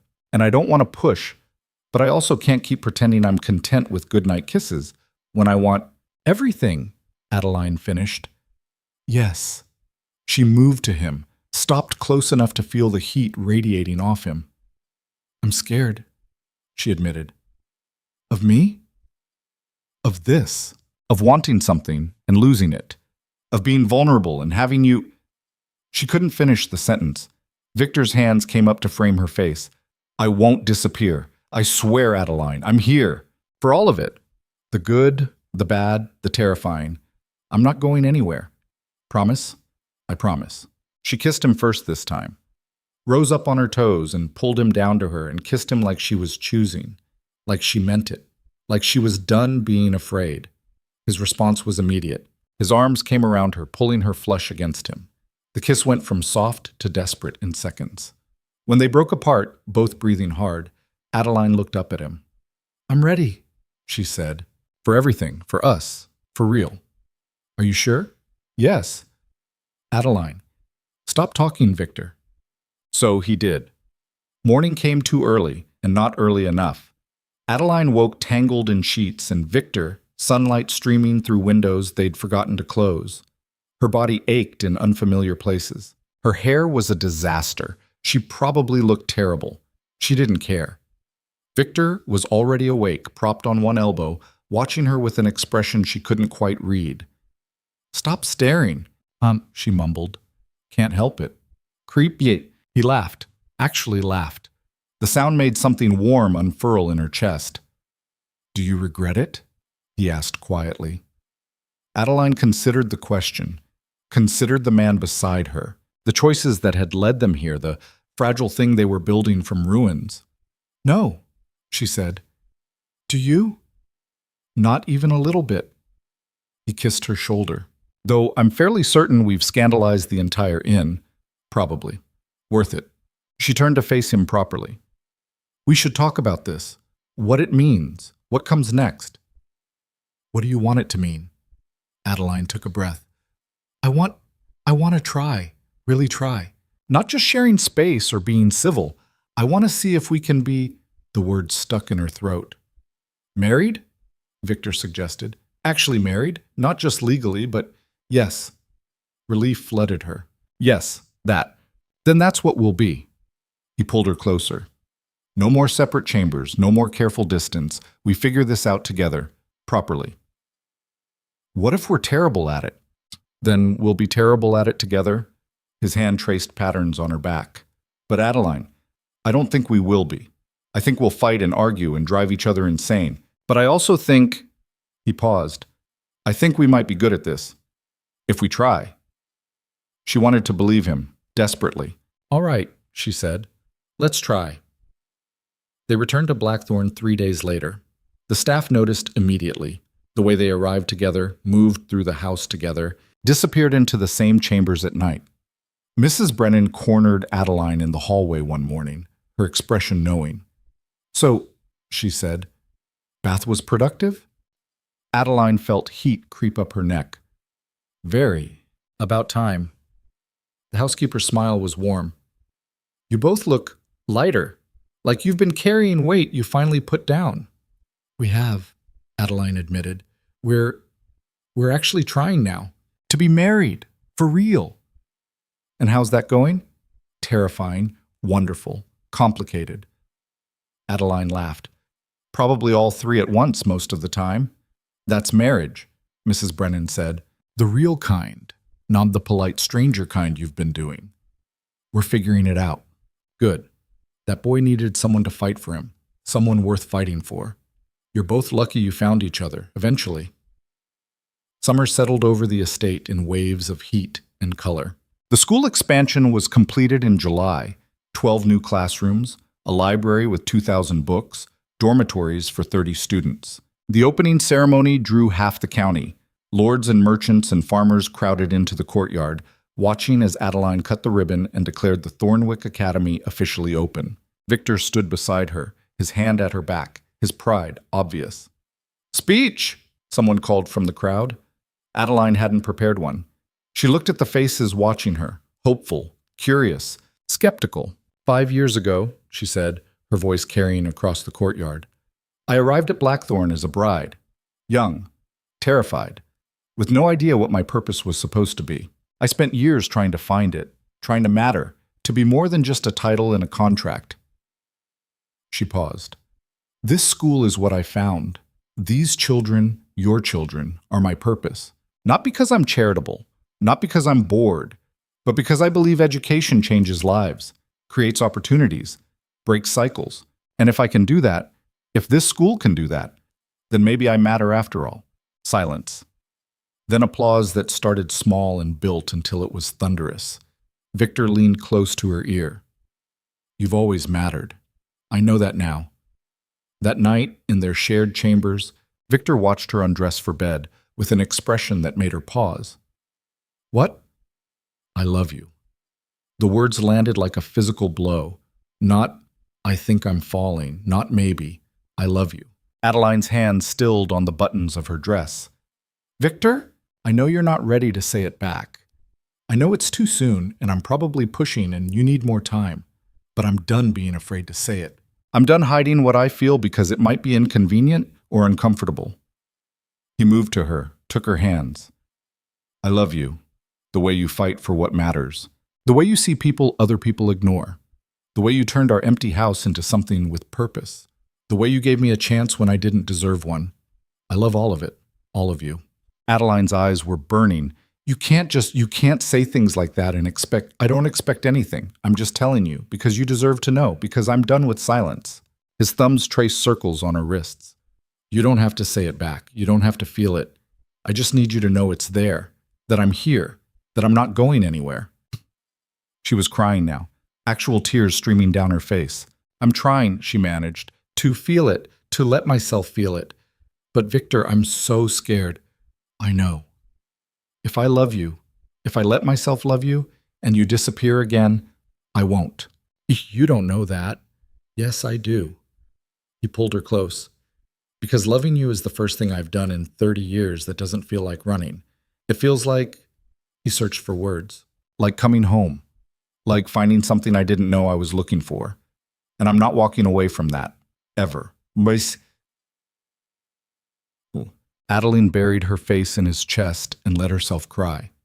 For the years they'd lost, for the people they'd been, for the terrifying possibility of who they might become.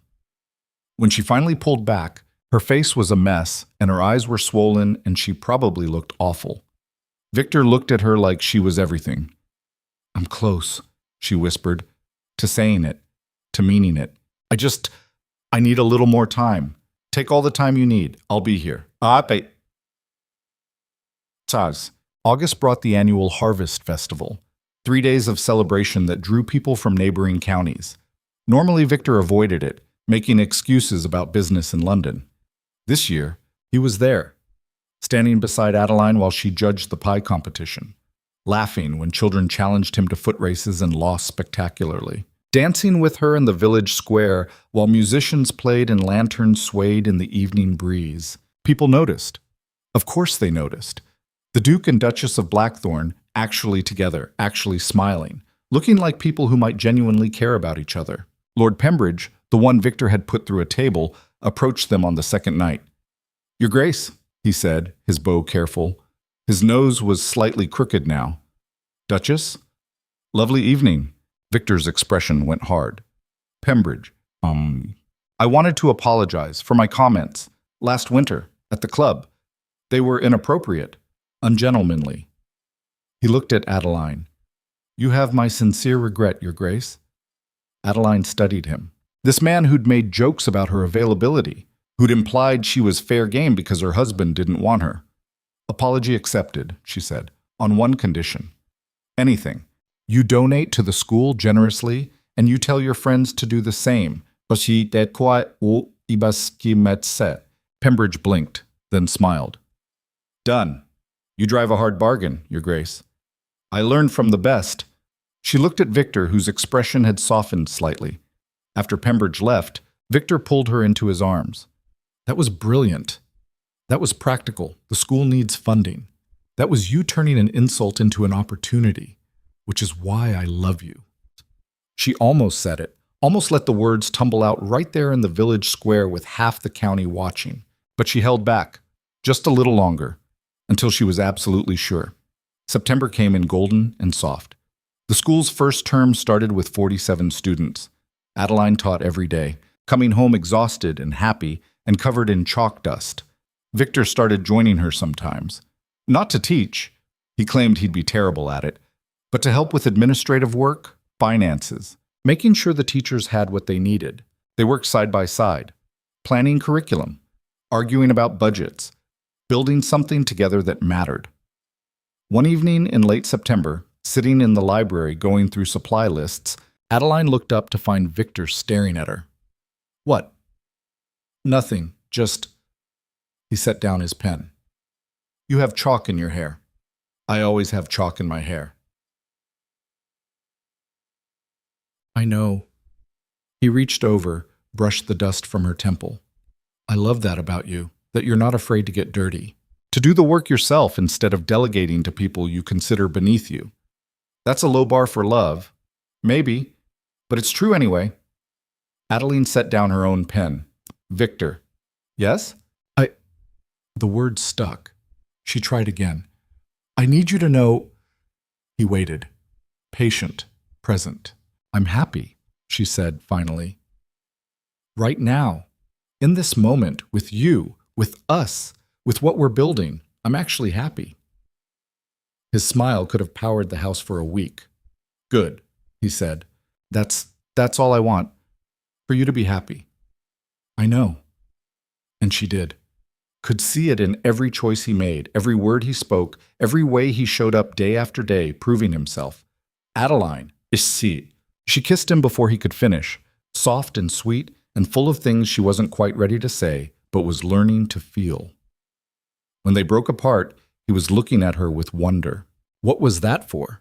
For being you, for trying, for not giving up when I made it difficult. "You didn't make it difficult, I made it difficult. You just made me work for something I should have fought for from the beginning." She pulled him close again, buried her face in his neck, and let herself believe that maybe, just maybe, they were going to be all right. October arrived with frost and falling leaves and a letter that changed everything. The letter was from London, from Parliament. Victor opened it at breakfast, his expression going carefully blank as he read. "What is it?" Adeline asked. "They want me in London for the autumn session. There's debate about education reform, and they want my testimony because of—" He gestured vaguely. "The school, what we've built here." Adeline's stomach dropped. "For how long?" 6 weeks, maybe 8. The old fear rose up like a tide. 6 weeks in London meant 6 weeks apart. 6 weeks for him to remember that isolation was easier than intimacy. 6 weeks to forget everything they'd built. Victor saw it in her face, set down the letter and reached across the table for her hand. "Come with me." "What?" "Come with me. To London. We'll make it a proper trip. You can speak to Parliament too. They should hear from you, not just me. You're the one who built this, and—" He squeezed her fingers. "I don't want to be apart from you. Not now. Not when we're finally—" He stopped. "Come with me. Please." Adeline felt something crack open in her chest. "All right," she said. "Let's go to London." His relief was visible. Together. Together. They arrived in London in early October, taking residence in the Blackthorn townhouse, a place Adeline had never seen. Victor had always gone to London alone, stayed alone, returned alone. Not this time. The townhouse was smaller than the estate, but no less grand. Victor showed her around like he was nervous, like her opinion mattered. "It's beautiful," she said honestly. "It's been mostly empty for years. I stayed here for business, but never—" He gestured vaguely. "Never made it home, but if you're here, maybe it could be." That night they christened every room, laughing and stumbling and learning each other in a new space. The parliamentary testimony happened 3 weeks later. Adeline stood before a room full of lords and ministers and gave a speech about education and opportunity, and the children whose potential would go to waste if people like them didn't act. She was brilliant. Victor watched from the gallery, his pride obvious. Afterward, lords approached to ask questions, make donations, discuss replicating the model in their own counties. And through it all, Victor stayed beside her, supporting, listening, making sure she got credit instead of taking it himself. That night, back at the townhouse, exhausted and exhilarated, Adeline found Victor in the study. "Thank you," she said. "For what?" "For not taking over, for letting it be mine, for standing beside me instead of in front of me." He stood, moved to her. "That's what partners do." "Is that what we are? Partners?" I hope so. What do you think we are? Adeline looked up at him. This man who'd hurt her. This man who'd fought to be better. This man who showed up every single day proving he meant it. I think, she took a breath, I think I love you. The words hung in the air between them. Victor went very still. Say that again. What it's bots say. I love you. Easier this time, truer. I'm terrified and I don't entirely trust it yet, and I'm probably going to panic tomorrow. But Victor, I love you. The way you've changed. The way you fight for us. The way you see me. All of me. Not just the parts that are convenient. I love you. He kissed her like she was air and he'd been drowning. When they finally broke apart, both shaking, he pressed his forehead to hers. I was starting to think I'd never hear you say it. Yarsh! What? I needed to mean it. Really mean it. Not just say it because you wanted to hear it. And you mean it now? Yes. No hesitation. I mean it. He lifted her off her feet, spinning her around the study while she laughed. And for the first time in 5 years, maybe in her whole life, Adeline felt completely, entirely, perfectly seen. They stayed in London through November. Not because Parliament required it. Victor's testimony was done, the bills drafted, the votes cast.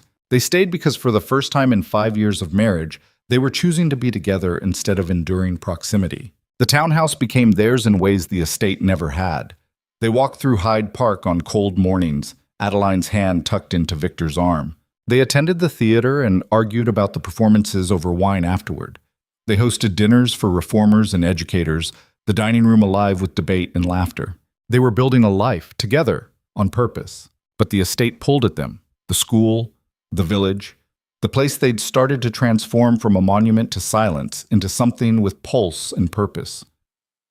We should go home, Adeline said one evening in late November, standing at the window watching fog roll through the streets. Victor looked up from the correspondence he'd been reviewing. You want to leave London? I want to go home. She turned to face him. Don't you? His expression did something complicated. I spent 10 years treating Blackthorn like a prison, somewhere to hide. Now you've made it... What? Somewhere I actually want to be. He stood, moved to her. Yes, let's go home. They arrived at Blackthorn 3 days later to find the estate transformed by early winter. Snow clung to bare branches, smoke rose from village chimneys, and the school stood solid against the gray sky, proof that change was possible if you fought for it. Mrs. Brennan met them at the door, her face breaking into a rare smile. Welcome home, your graces. But us home. The words settled into Adeline's chest like warmth. It's good to be back, she said. That night in their shared chambers, properly shared now, no separate rooms, no careful distance, Victor pulled her close. I need to tell you something, he said. Adeline's stomach tightened. Those words never led anywhere good. What? I spoke to my solicitor in London about the contract I gave you, the separation agreement.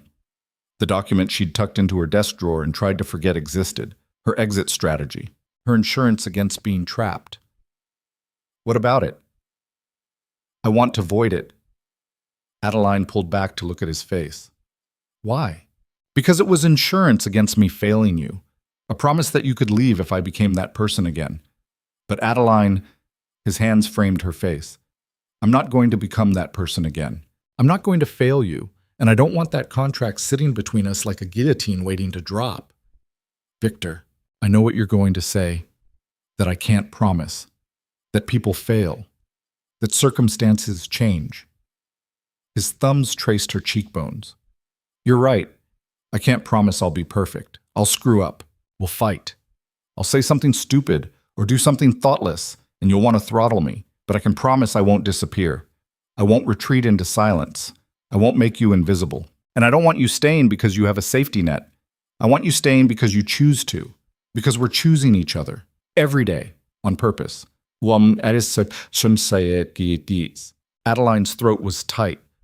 What if I want to keep it? The contract. Not because I plan to use it, but because it makes you feel safe, he finished. I understand. And if that's what you need, keep it. I'm not demanding anything. I'm asking. If you feel safe enough without it, if you trust me enough, if you believe, he stopped. If you believe in us the way I do, she looked at him. This man who'd given her an exit and was now asking her to tear it up. This man who was offering vulnerability instead of control. This man who'd learned how to see her and was begging her to believe he'd keep looking. All right, she said quietly. All right? Void it, tear it up, burn it. I don't care. You're right. I don't want to stay because I have insurance. I want to stay because the words caught. She forced them out. Because I love you. Because I choose you. Because I choose us. Victor kissed her like she'd given him the world. Maybe she had. Winter settled over the estate in earnest. The school closed for 2 weeks at Christmas, sending students home to families who suddenly had children who could read, write, calculate figures in their heads. The transformation was beginning to show. Thomas Williams, the baker's son, started keeping books for his father's business, catching accounting errors that had been bleeding profit for years. Sarah Miller from the outlying farms read her first novel and cried at the ending, then demanded 3 more. A 10-year-old named James stood up in church and corrected the vicar's Latin pronunciation. The village was waking up, getting louder, getting bolder. And some people hated it. Lord Ashford arrived at Blackthorn on a gray morning in January, his expression thunderous. Victor received him in the study. Adeline joined them uninvited, settling into a chair by the fire and making it clear she wasn't leaving. Your school is causing problems, Ashford said without preamble. What kind of problems? Victor's tone was deceptively mild. My tenants are getting ideas, asking questions, demanding better terms because they can read their contracts now and realize how much I've been... He stopped himself. Cheating them? Adeline supplied sweetly. Ashford's face went red. How I run my estate is none of your concern, Duchess. It is when your estate borders ours, when your tenants come to our school. When the children we educate go home and help their parents understand they're being exploited. You're creating unrest, disrupting the natural order, sir. The natural order was broken, Victor cut in. His voice had gone cold. You want compliant tenants who don't question when you raise rents unreasonably or cut them off from common land they've used for generations. You want ignorance because it's profitable, but that's not my concern. Or my wife's. The other lords won't stand for this. Education for common children? Next you'll be advocating for universal suffrage. Maybe we should, Adeline said. If educated common children grow into educated common adults who can see through the self-serving nonsense people like you peddle as tradition. Ashford stood abruptly. You'll regret this, both of you, when the other estates follow my lead and refuse to send their children. When society turns its back on you for this radical experiment. Then we'll manage without society, Victor said calmly. Now get out of my house. After Ashford left, slamming the door hard enough to rattle windows, Adeline turned to Victor.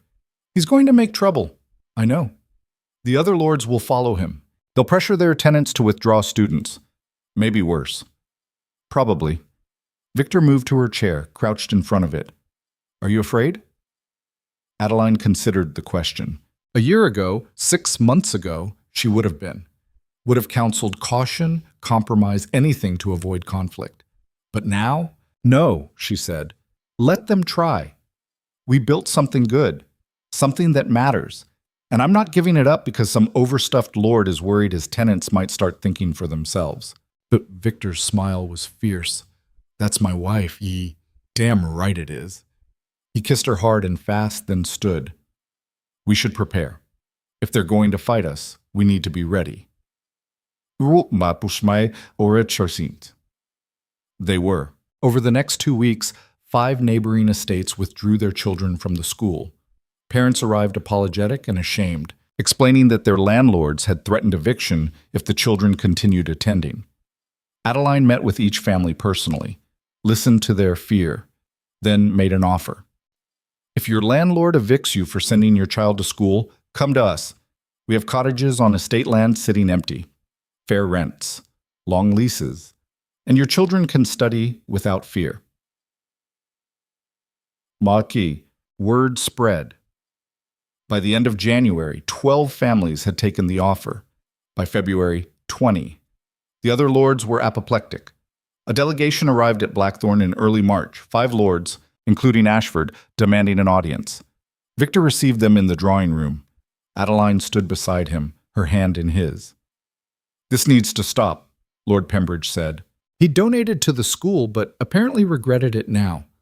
"You're poaching tenants, disrupting established estates, creating chaos." "We're providing opportunity," Victor corrected. "If your tenants are choosing to leave, perhaps you should ask why." "Because you're offering them unreasonable terms. Rents no profitable estate can match." "Our estate is profitable," Adeline said. "More profitable than before, actually. Educated tenants are better farmers, better craftsmen. They innovate. They improve yields. They create value instead of just consuming it. They get ideas above their station." "Their station," Victor's voice went hard, "is human beings deserving of dignity and opportunity, not chattel to be exploited for maximum profit. If you can't run your estates without keeping your tenants ignorant and desperate, that's a failure of your management, not my problem." "The Crown won't allow this," Ashford threatened. "We'll petition. We'll get Parliament to shut you down." "Science." "Try it." Victor's smile was sharp. "My wife just testified before Parliament. The education reform bills passed with strong support. We have backing from ministers, reformers, and half the House of Commons. You want to fight us publicly? Go ahead. See how that works out when people learn you're trying to keep children from learning to read." Amma said. The lords left in a fury. That night, Adeline found Victor staring into the fire, his expression troubled. "What's wrong?" What? "I should have done this years ago." His voice was quiet, used my position for something that mattered instead of just maintaining the status quo. "I wasted so much time being afraid, being comfortable, being complicit in a system I knew was broken." Adeline moved to him, took his hands. "You're doing it now. That's what matters." "Is it? Does it make up for the years I didn't?" "No. But Victor, we can't change the past. We can only choose what we do with the time we have. And right now, today, you're choosing to fight, to use your privilege for something other than self-interest. That counts for something." He pulled her close, buried his face in her hair. "I love you. Have I mentioned that recently?" "Not in the last hour." "Unforgivable. I love you. You make me want to be better than I am. You make yourself better. I just believe you can." Spring came late that year, but when it arrived, it was glorious. The school reopened in April with 73 students, 52 from the estate, 21 from neighboring lands whose parents had defied their landlords or taken Adeline's offer of sanctuary. The first graduating class, 15 students who'd been studying for 2 full years, prepared to move on. 3 had apprenticeships with skilled craftsmen. 2 had positions at a merchant house in London. 1 was going to university on a scholarship Adeline had arranged. The celebration was held in the village square on a warm May evening. Tables groaned with food, musicians played. Children ran wild while their parents actually relaxed for once. Adeline stood at the edge of the square, watching, feeling Victor's presence beside her. "You did this," he said quietly. "We did this." "No, you built it. I helped. This was your vision, your fight, your courage." Adeline turned to look at him. "Our courage. We fought together. That's what made it work." He kissed her there in front of the entire village, deep and thorough and entirely improper for a duke and duchess. No one seemed to mind. Mrs. Brennan appeared from the crowd, slightly flushed from dancing, her expression knowing. "There's someone here to see you both," she said. "Says he's from London, some sort of publisher." The man was young, eager, clutching a leather portfolio like it contained treasure. "Your Graces," he bowed repeatedly, "I'm terribly sorry to intrude, but I've been following your work, the school, the testimony before Parliament, and I wondered—" He opened the portfolio with shaking hands. "Would you consider writing about it? A book, about education reform, about what you've accomplished here. People need to hear this story, need to know it's possible." Adeline looked at Victor. Victor looked at Adeline. "We'd need to write it together," she said. "Obviously," Victor agreed, "and we'd want control over the content, no censorship, No softening the criticism of the current system. Absolutely, the publisher agreed immediately. Your words, your story. I'm just offering a platform. They wrote the book over the summer, mornings in the library, surrounded by notes and arguments and competing visions that they hammered into something coherent. They fought, constantly, about tone and emphasis and whether to name the lords who'd oppose them or keep it general. Name them, Adeline insisted. People need to know who's fighting against progress. It'll make powerful enemies. We already have powerful enemies. At least this way we're honest about it. Victor gave in. He usually did when she got that particular look in her eyes. The book was published in October, a slim volume titled Education and Opportunity, A Case for Reform. It sold out the first printing in 3 weeks. Reformers quoted it in Parliament. Newspapers reviewed it, some favorably, some with outrage that a duchess would dare criticize the social order she benefited from. Adeline didn't care. She'd found her voice, her purpose, her fight, and she wasn't backing down. The winter ball season arrived again. 1 year since the night that had changed everything. The Ashfords sent an invitation. Adeline laughed when she saw it. Should we go? Victor asked. Absolutely. I want to see their faces. They arrived together this time. No separation, no uncertainty. Just two people who'd fought their way back to each other and weren't afraid to show it. The ballroom went quiet when they entered. Adeline wore green again. A different dress, but the same color. A reminder. A reclamation. Victor wore pride like armor. They danced the first waltz together, and the second, and the third. Between dances, people approached. Some to congratulate them on the book, some to ask about the school, some just to stare at the transformation. The ice duke melted, the forgotten Duchess found. Lord Ashford cornered them by the refreshment table, his expression sour. You've made quite a spectacle of yourselves. Thank you, Adeline said sweetly. We worked hard at it. This won't last. Your little experiment, eventually people will remember their place. Their place, Victor said quietly, is wherever they have the courage and opportunity to reach. And if that threatens you, Lord Ashford, that says more about your insecurity than their ambition. Ashford sputtered and left. Ethan found them later in the evening, his wife on his arm, his smile genuine. You two look happy, he said. We are, Adeline confirmed. Good. You deserve it. He glanced at his wife, then back at them. We're starting a school in Bath, using your model. We hoped you might advise. Of course, Victor said immediately. Anything you need, Adeline added. They talked about curriculum and funding and the resistance they'd face. Shared strategies. Offered encouragement. When Ethan and his wife moved on, Victor pulled Adeline close. It's spreading, he said. What we started. It's actually spreading. It was always going to. Good ideas spread. When people see something working, they copy it. You make it sound inevitable. It is. We just had to be brave enough to start. The ball wound down. Guests departed into cold November air. Victor and Adeline were among the last to leave, standing on the steps, looking out at a world that felt different than it had a year ago. Same time next year? Victor asked. Every year, Adeline said, for the rest of our lives. We'll come back to this place and remember the night everything changed. The night you stopped being invisible. The night you stopped being afraid. They kissed on the steps while carriages rumbled past, and the night wrapped around them like possibility. 5 years later, the Thornwick Academy had expanded to accommodate 200 students. 15 other schools across England had adopted the model. The education reform bills had passed. Free schooling for all children under 12 was now law. Adeline stood at the window of their chambers, watching snow fall across grounds that hummed with life even in winter. Behind her, she heard Victor enter, felt his arms come around her waist, his chin rest on her shoulder. What are you thinking about? How different everything is. How different we are. Regrets? She turned in his arms to face him. Not a single one. You? Only that it took me so long to see what was right in front of me. His hand moved to her stomach, pressed gently against the small swell there. But we're making up for lost time.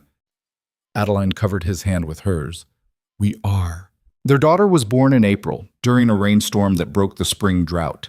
She came into the world screaming, red-faced and furious, demanding attention. "She's perfect," Victor said, his voice breaking as he held her for the first time. "She's loud," Adeline corrected, exhausted and happy and completely wrecked. "Gets that from you." "I'm not loud. You gave a speech in Parliament that made 3 lords walk out. You're loud. Istem." Their daughter, Catherine, named for no one but herself, grew up in a house filled with books and arguments and love that wasn't quiet or perfect but was completely real. She learned to read at 3, started attending classes at the academy at 5, announced at 7 that she wanted to be prime minister someday. "Aim high," Adeline told her. "Why not?" Catherine demanded. "You did." 10 years after that first ball, on another winter evening, Adeline and Victor hosted a celebration at Blackthorn. Not a ball, something bigger. Representatives from every school they'd helped establish. Teachers. Students who'd gone on to university, to professions, to lives their parents couldn't have imagined. Reformers and politicians, and people who'd fought alongside them.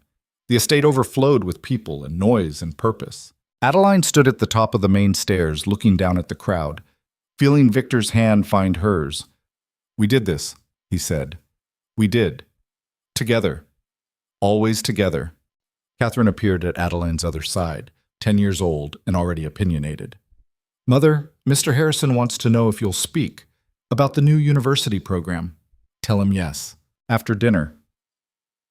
Catherine ran off, all energy and determination. "She's going to change the world," Victor said. "She already is, just by existing, just by believing she can." Adeline squeezed his hand, just like her parents. That night, after the guests had departed and Catherine was asleep, and the house had settled into quiet, Adeline and Victor walked through the grounds under a sky full of stars. They'd walked this path 1,000 times, would walk it 1,000 more. "Do you remember," Victor said quietly, "that night in the library? When you couldn't sleep?" "Which time?" "There were several." "The first time. When I told you I thought I was falling in love with you.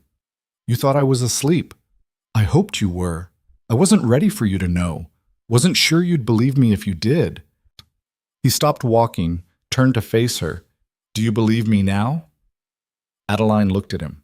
This man who'd learned how to see, how to stay, how to fight for something beyond himself.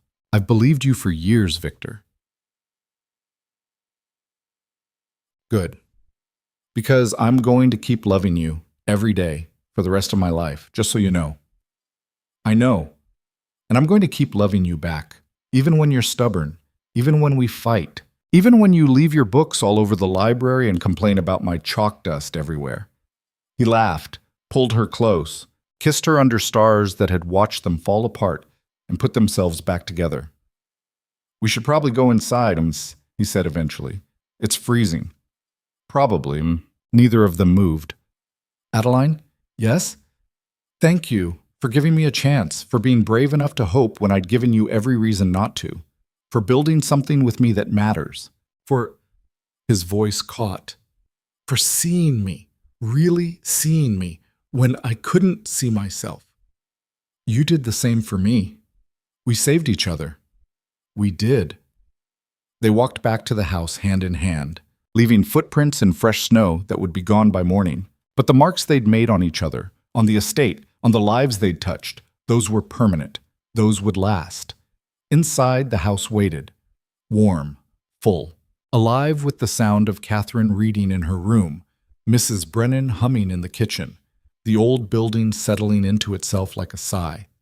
This was home. Not because it was grand or ancient or impressive, but because 2 people who'd been strangers had decided to stop running from each other and start running toward something together. Because silence had been replaced by conversation. Because invisibility had been replaced by presence. Because fear had been replaced by courage.